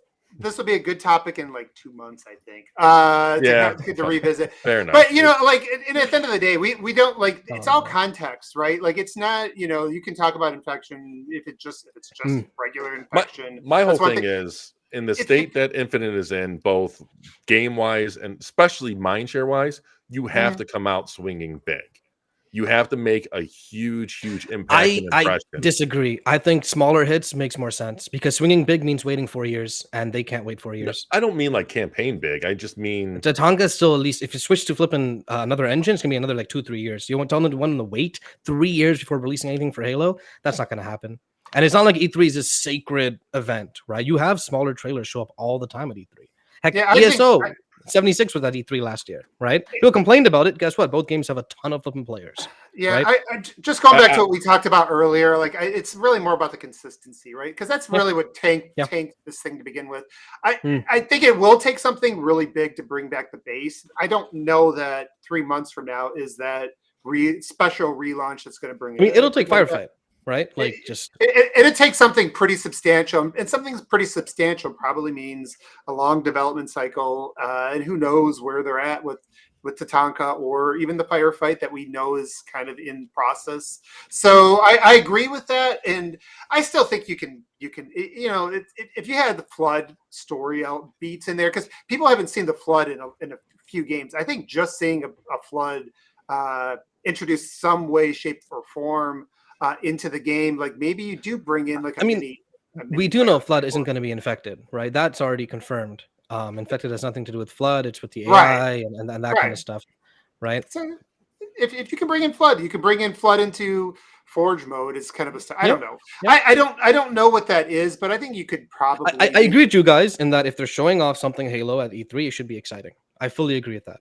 Yeah. I don't think that it has to be like this mind-blowing, brand new, never before seen thing ever for people to be excited about. I think the problem is that they aren't ready to show something off that's big when the game isn't in good enough stable condition for people to come back and play it day after day. Yeah, and that's the thing. That's where I'm at. I think it's consistent. That's exactly where I'm at. Has millions of people playing it every month. Halo does not. Wait, Sea of Thieves has way lower player base than Halo does. Way lower. It's not even in the same. It's not even in the same like 4 rows. Maybe on console. Same with 76. Same with ESO. All of them have way lower player base than Halo does in Xbox. Way lower. And, it's not even like obviously Xbox has more faith in those games. Or Halo didn't have anything to show last E3. And they will have something to show this E3 because it's a week before the damn season. So to be fair, though, I think like when you package in PC with that's where that equation probably changes a lot.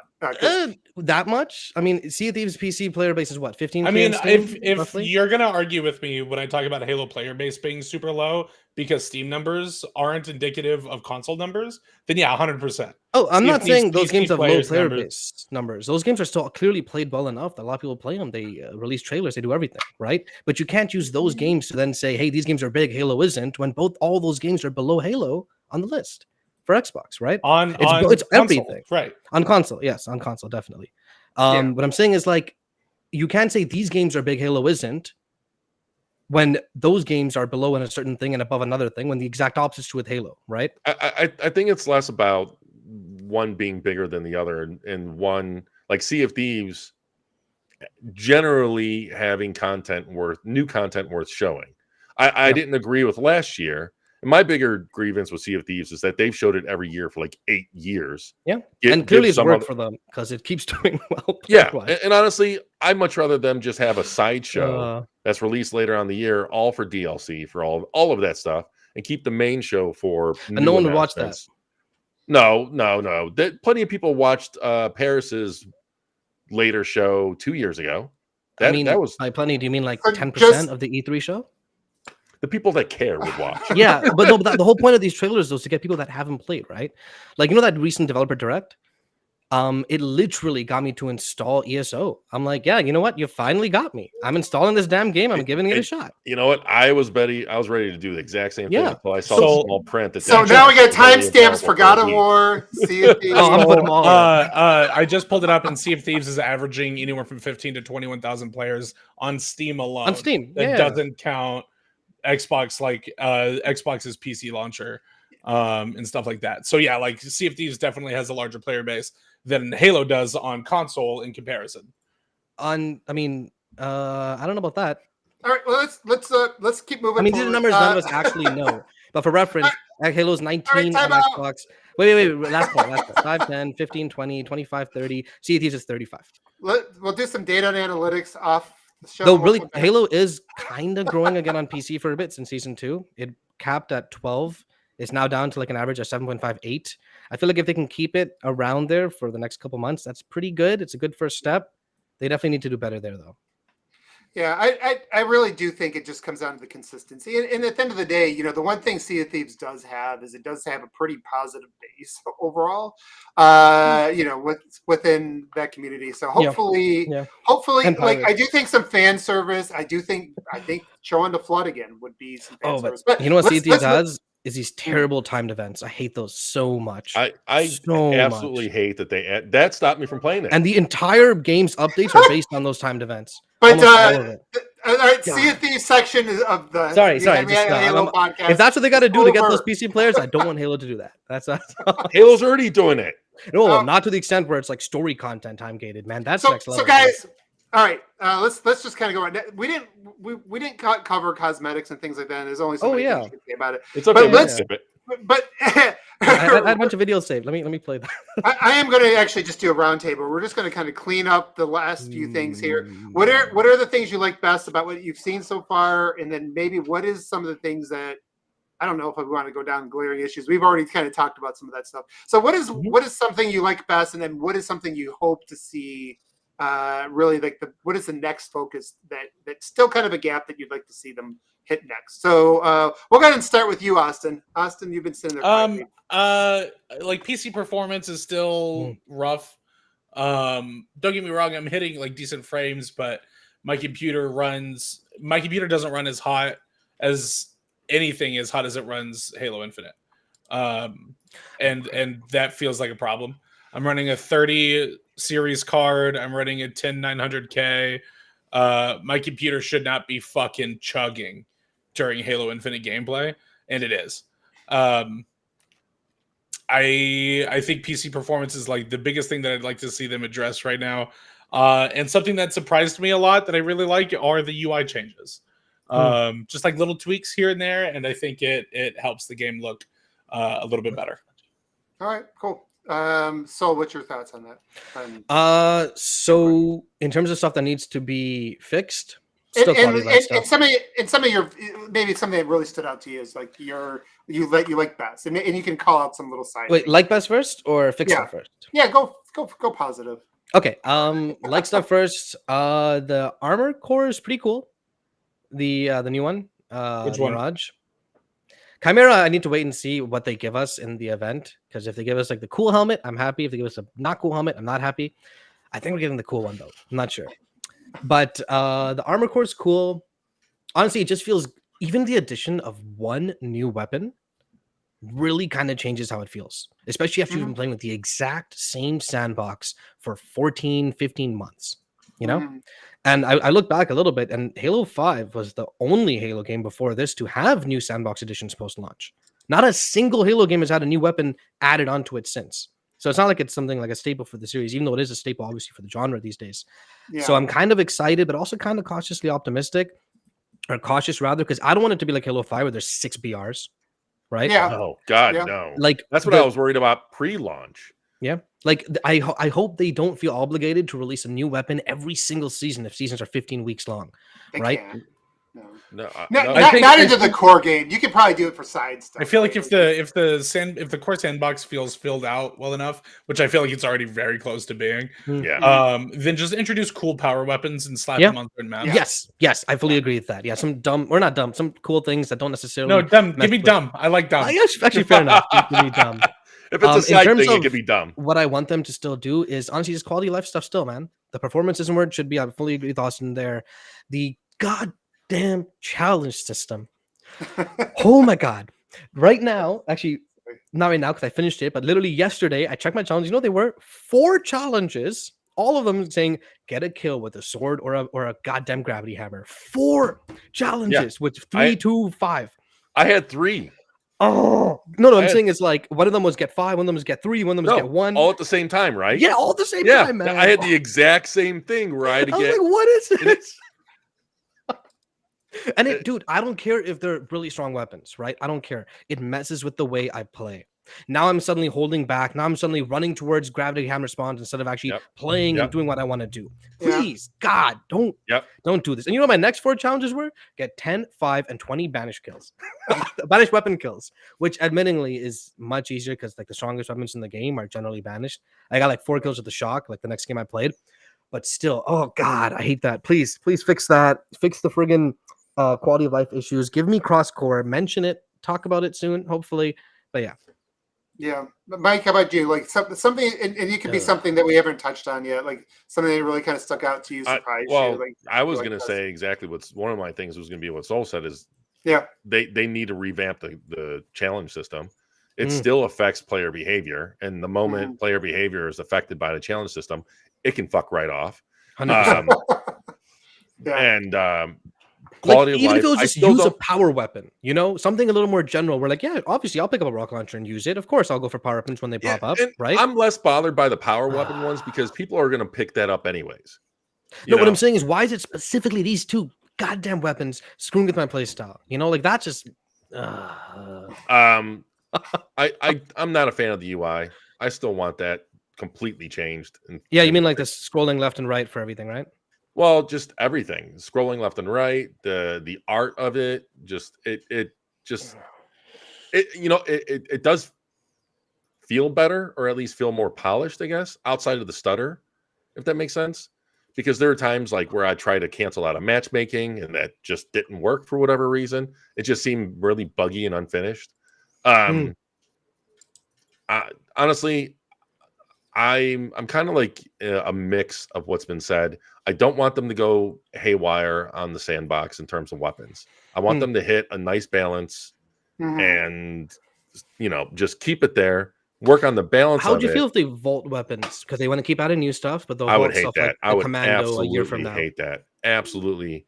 Yeah, don't take things away. Yeah, if you're getting to a point where you need to vault something, you screwed up. And yeah, Bungie, the thing that turned me off of Destiny 2 was them vaulting. The vaulted content, obviously. Yeah, that was awful.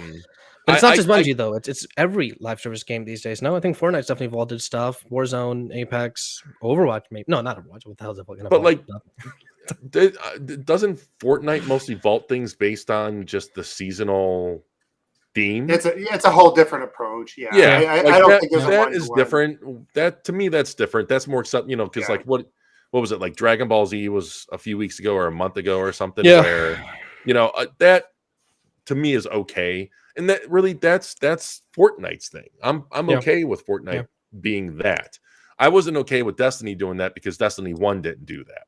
So, to me that wasn't a thing that. And in general, MMOs don't do that. Really. I mean, Cataclysm doesn't count. Cataclysm was remaking the whole thing. I mean, go look up how many raids are in World of Warcraft versus how many have released in World of Warcraft. A lot of that stuff has been vaulted. Raids vaulted? Yes. You mean like all the classic raids are gone because of Kata, but the other raids are still usable, still doable. Not to mention you can still access them through time traveling dungeons. I played a lot of WoW, so I. Wait, are we on the WoW portion of our podcast now? I haven't played anything in a while. I don't want things vaulted, especially why we don't. And it's one thing in a. What if it's like rotating? What if it's like, hey, this season we're vaulting the Commando, next season it's coming back? No. I want them. Okay, you know what? I want my number one request 343. You get all FOMO bullshit out of your game. Remove FOMO.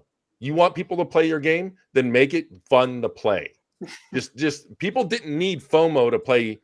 So what's Halo the current 2 FOMO? and 3. The events? Events? Like have events. That's fine. Have events, but don't lock content behind the events. But then what are the events going to give then if not content? Why would people play the events? You know what I mean? Fun. Like there's two sides. Like, make it fun to play. Like I've missed out on so much content because I'm traveling for work. I'm busy on projects. Like I don't have the free time. And there's millions of adults that grew up playing Halo that don't have the free time to work on your schedule. I do agree.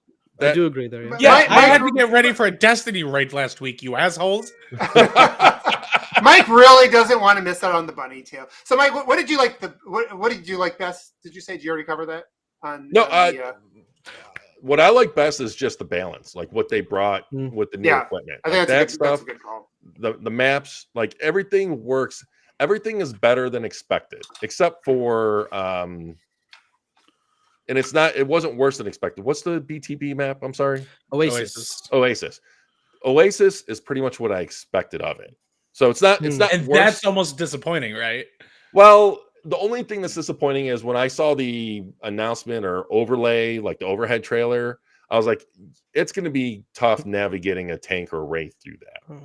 I remember you saying that on this podcast, and that turned out to be true. Like, right. So it lived up to what I expected it to be, which is, I wouldn't call it disappointing, but you always do want to be surprised in a positive way, and this didn't surprise me in a negative way.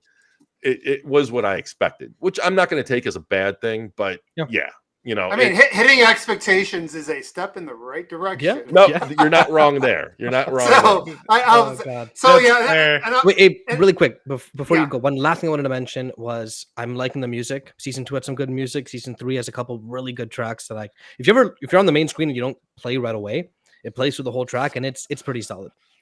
Yeah. One, Well, go ahead, Mike. when it's your turn, Abe, I want to hear what how your connection's been. Yeah, seriously. Has it improved at all? Because I swear to God, someone from 343 in an interview specifically said that season 3 they think they fixed the desync issue. Really? I doubt that. I don't think so. There's so many little. I'm gonna have to find it now. I'm gonna have to find it. Here's the issue. Now, I'm actually not going to give a final opinion on that because we dealt with a lot of performance things off the bat with the whole frame rate thing. I had to do. I actually did by the way, I don't know if this was just timing. I did a full hard reset. You know, you go into the menus and you reset everything except for the game saves. You basically clear all your cache.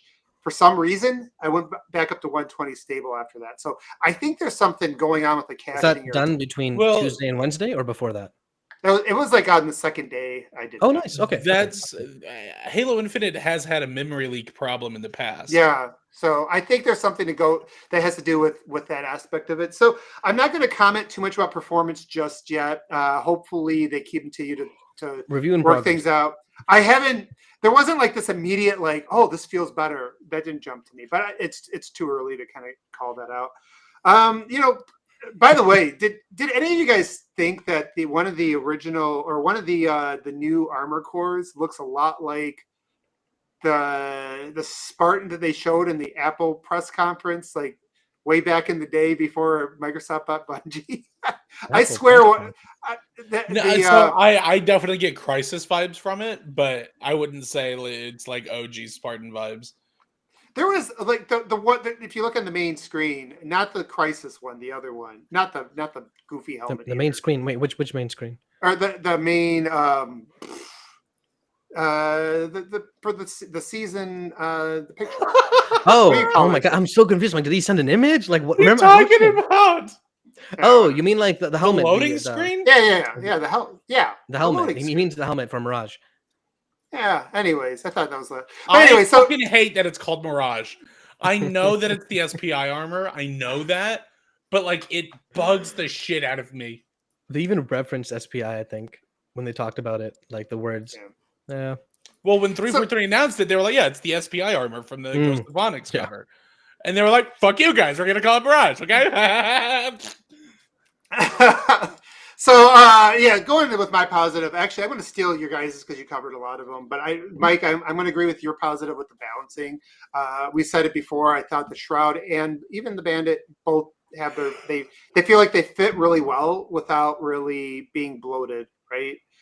So everything seems like it just. The one thing 343 for all the shit we've given them since this game's launched, the one thing that they nailed has been like just the way all the equipment items and the weapons and the, how everything just kind of melds together.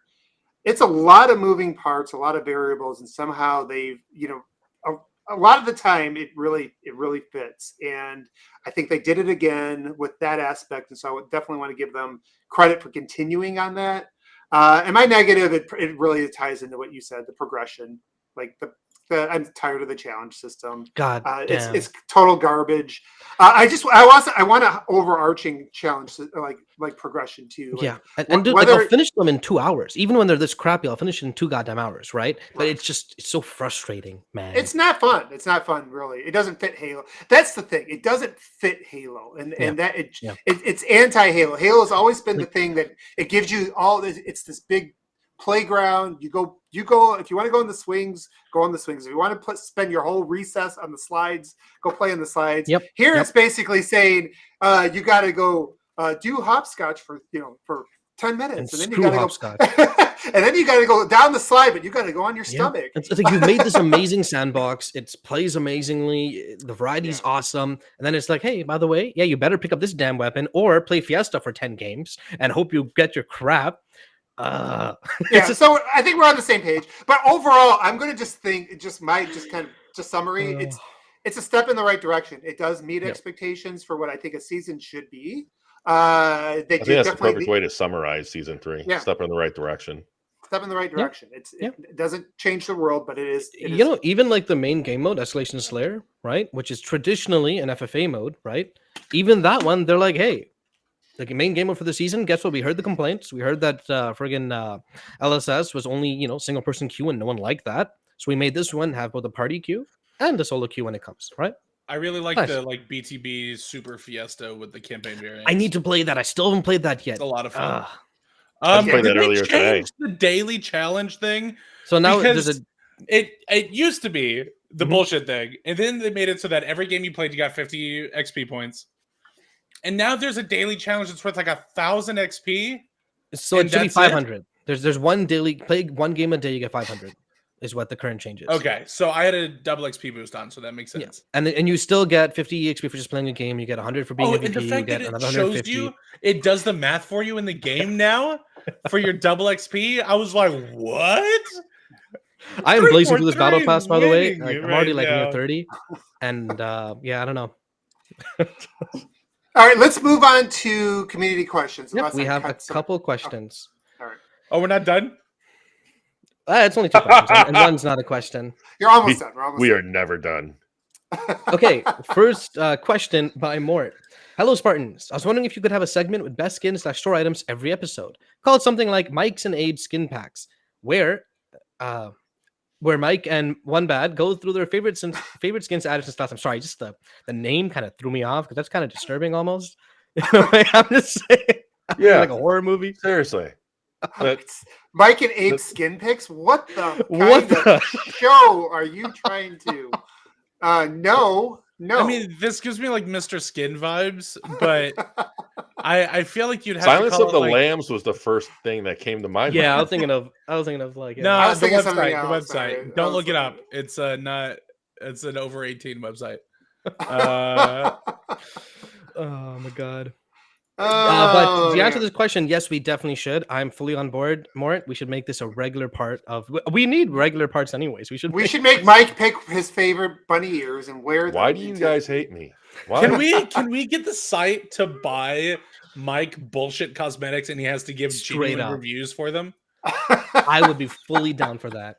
Also, one of the Patreon perks should be that we play community night and Mike's forced to wear what people want him to. Yeah, like we vote on it. Yeah, on the point of the cosmetics though, I didn't say it. I actually don't mind. I don't mind the little crisis thing they did this time. Yeah. It's not totally Halo, but it kind of fits, right? So also, dude, what's nice is like you're playing these days and everyone has such a decent variety of the crap they're wearing. Like, say for example, the stupid Christmas crap.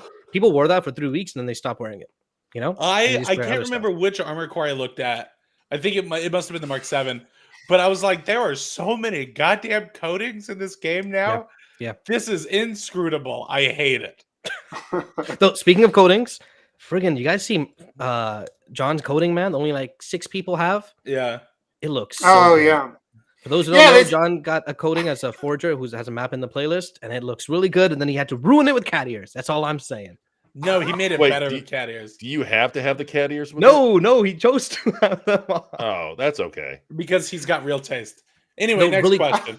Really quick, speaking of John, for those watching, he's making this pretty cool, like, non-traditional game mode where he made the Pillar of Autumn and, like, I think half scale or something. It's pretty gigantic. I think you play 75% scale. 75? Really? Holy crap. And you play with Banshees and Hornets fighting each other. I played with them a little bit. I beat him in a duel, I'm just saying. It's pretty damn fun. Watch out for that to release, and I think that might be what finally pushes us over to get a community night going. Fingers crossed. Yeah, that'd be a lot of fun. All right, next question. Next and final question by good old Collingwood. Hello, Halo followers. We're actually XboxEra, and you have me at Halo. With all the discussion about cloud providers and the Microsoft ABK acquisition, have you tried Halo Infinite in the cloud, campaign, and/or multiplayer? Here's the thing: Halo is not the kind of game that supports cloud play well because of input latency. My favorite thing that Xbox ever offered as a cloud gaming experience was Destiny. And Sony had to go fuck it up by buying Bungie.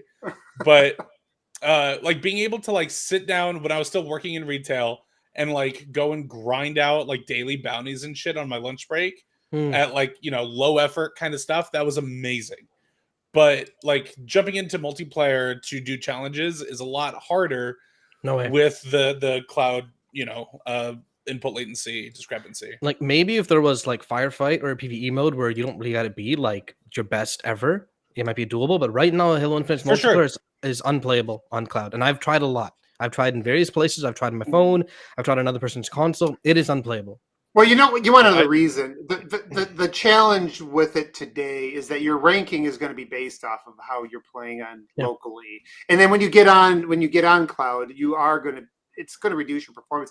If they could come up with a matchmaking system, because I actually, you know, I was thinking about his question because I'm somebody who's kind of bullish on like the future of that stuff, and I definitely will always see myself playing a game like this local regardless. But I do think though that the caveat in that is if you could create a matchmaking that does compensate and matchmake you, or maybe you have a separate ranking if you're playing on the cloud, right? You get just a different cloud ranking, or only play people that played in the cloud. Maybe throw some bots in like Fortnite does. Yeah, something like that. I would be interested, and this is a whole different show. We're probably not going to go down this thing.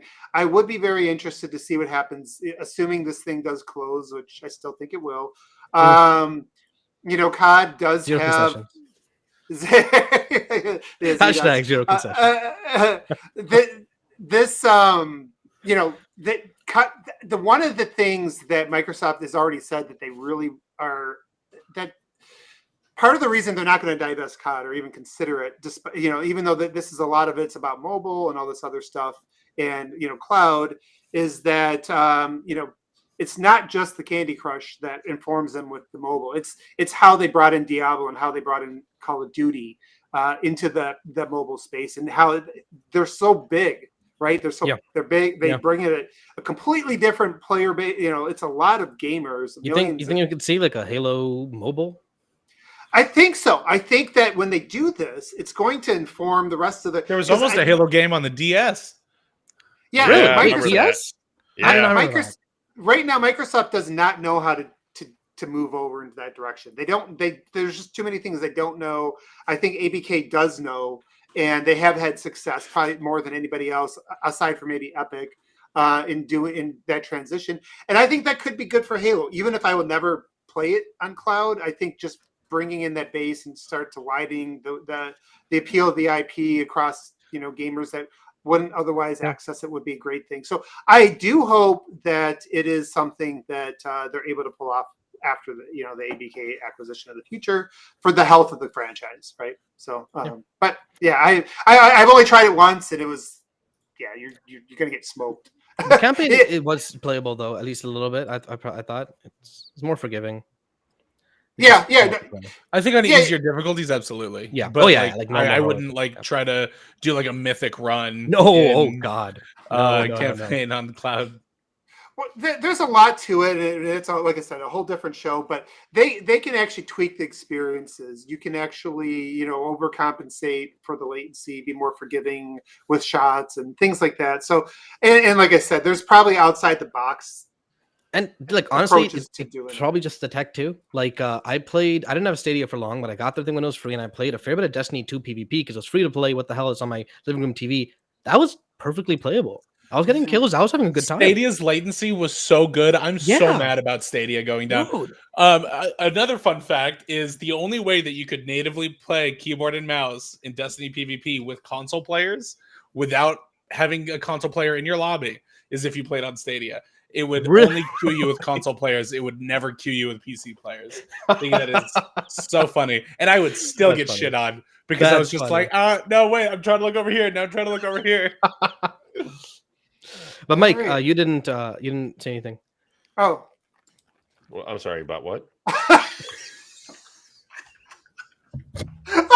the question. I think with that, Mike's got to sleep.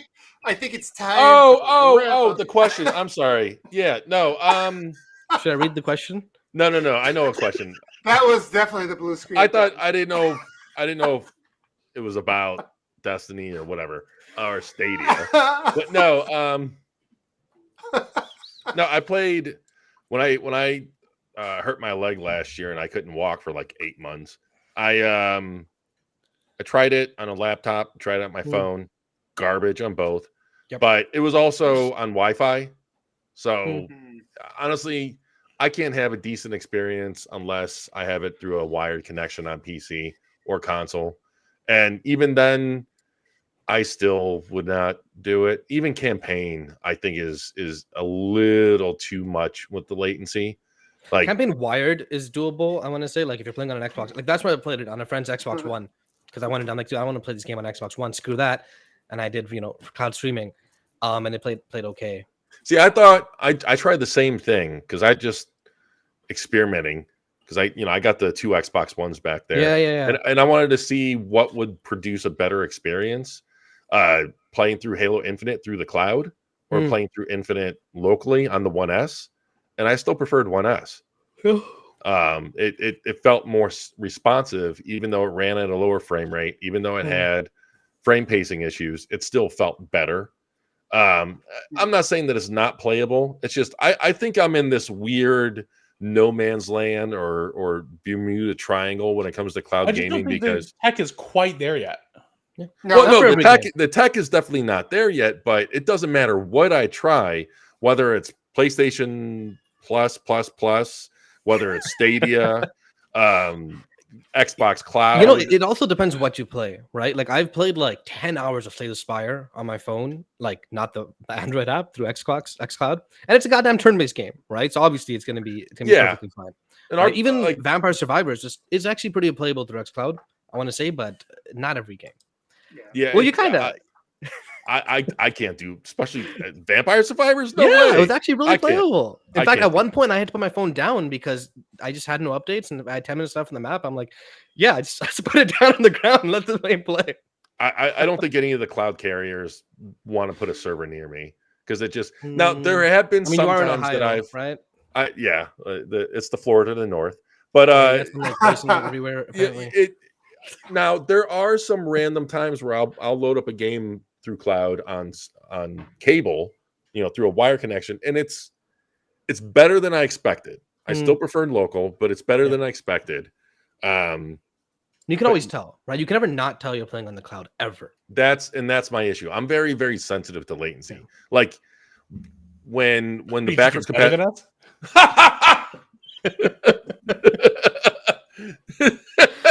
No. But like when backwards compatibility first came out on the Xbox One, 360 games had an additional layer of latency, and I found like Red Dead Redemption when that first came out, I found that fucking unplayable.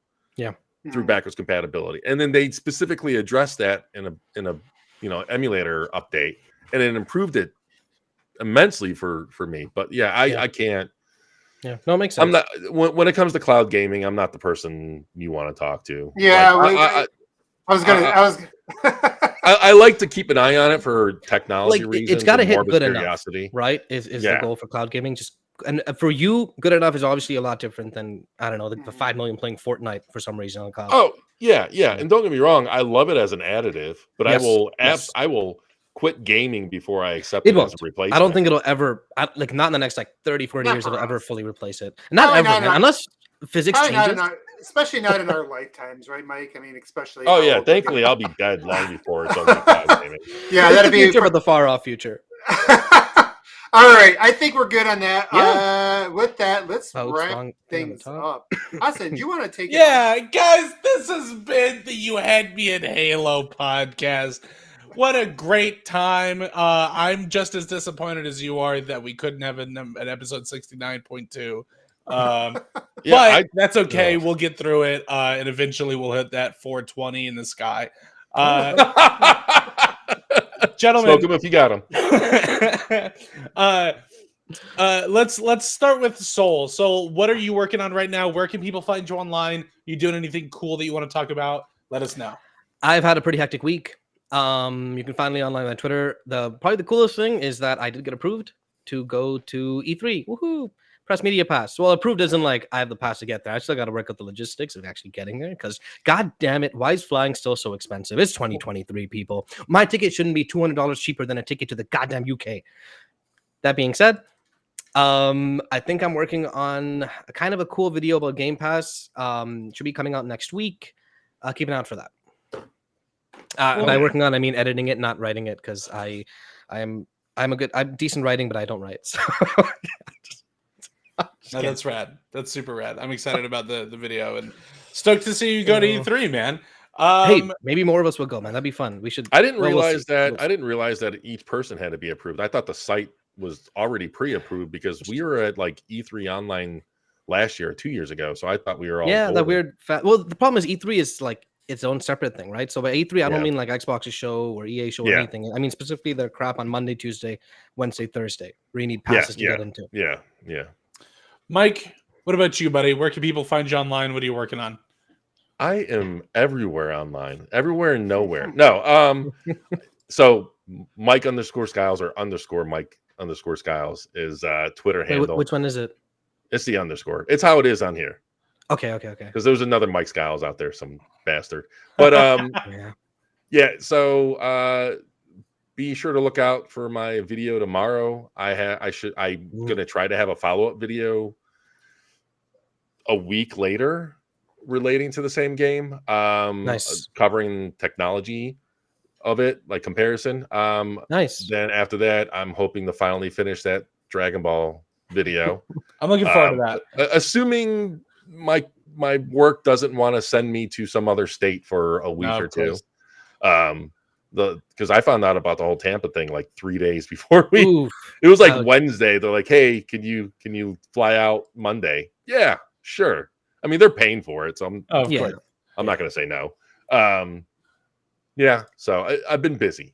I'm always busy.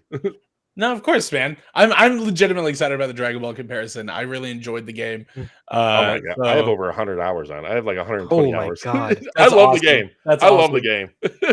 Well, cool, man. I'll definitely keep an eye out. And like you said, Mike, Mike's got a cool video coming out tomorrow that I think everyone will be interested in seeing. But Abe, my friend, what podcasts aren't you on this week? I took a break. I needed a week off from podcasts. It's been a busy time. So if anybody wants to follow me on Twitter at Mutha _1 MUTHA_ONE, and I'll let you know. Other than that, the cool things I'm doing is hanging out with all of you.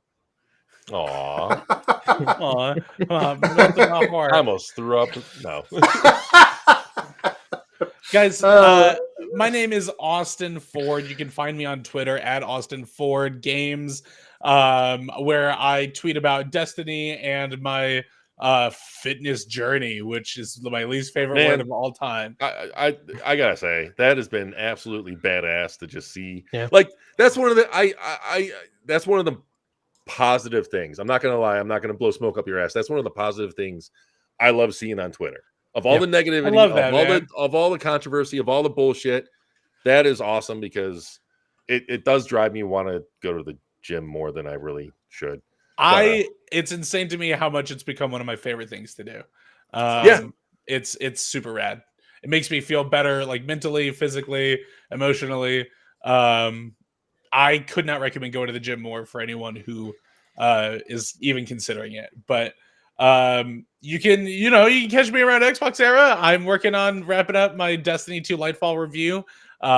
Expect it to be more positive than some of the other reviews that you've seen, but not overly. I mean, you've played more of the end game, right? Than those reviews did when they released that crap, right? Well, a lot of the guys did reviews in progress last week, and then like IGN just put up their final review yesterday, I think. Okay. I think I'm more positive on it than Travis is.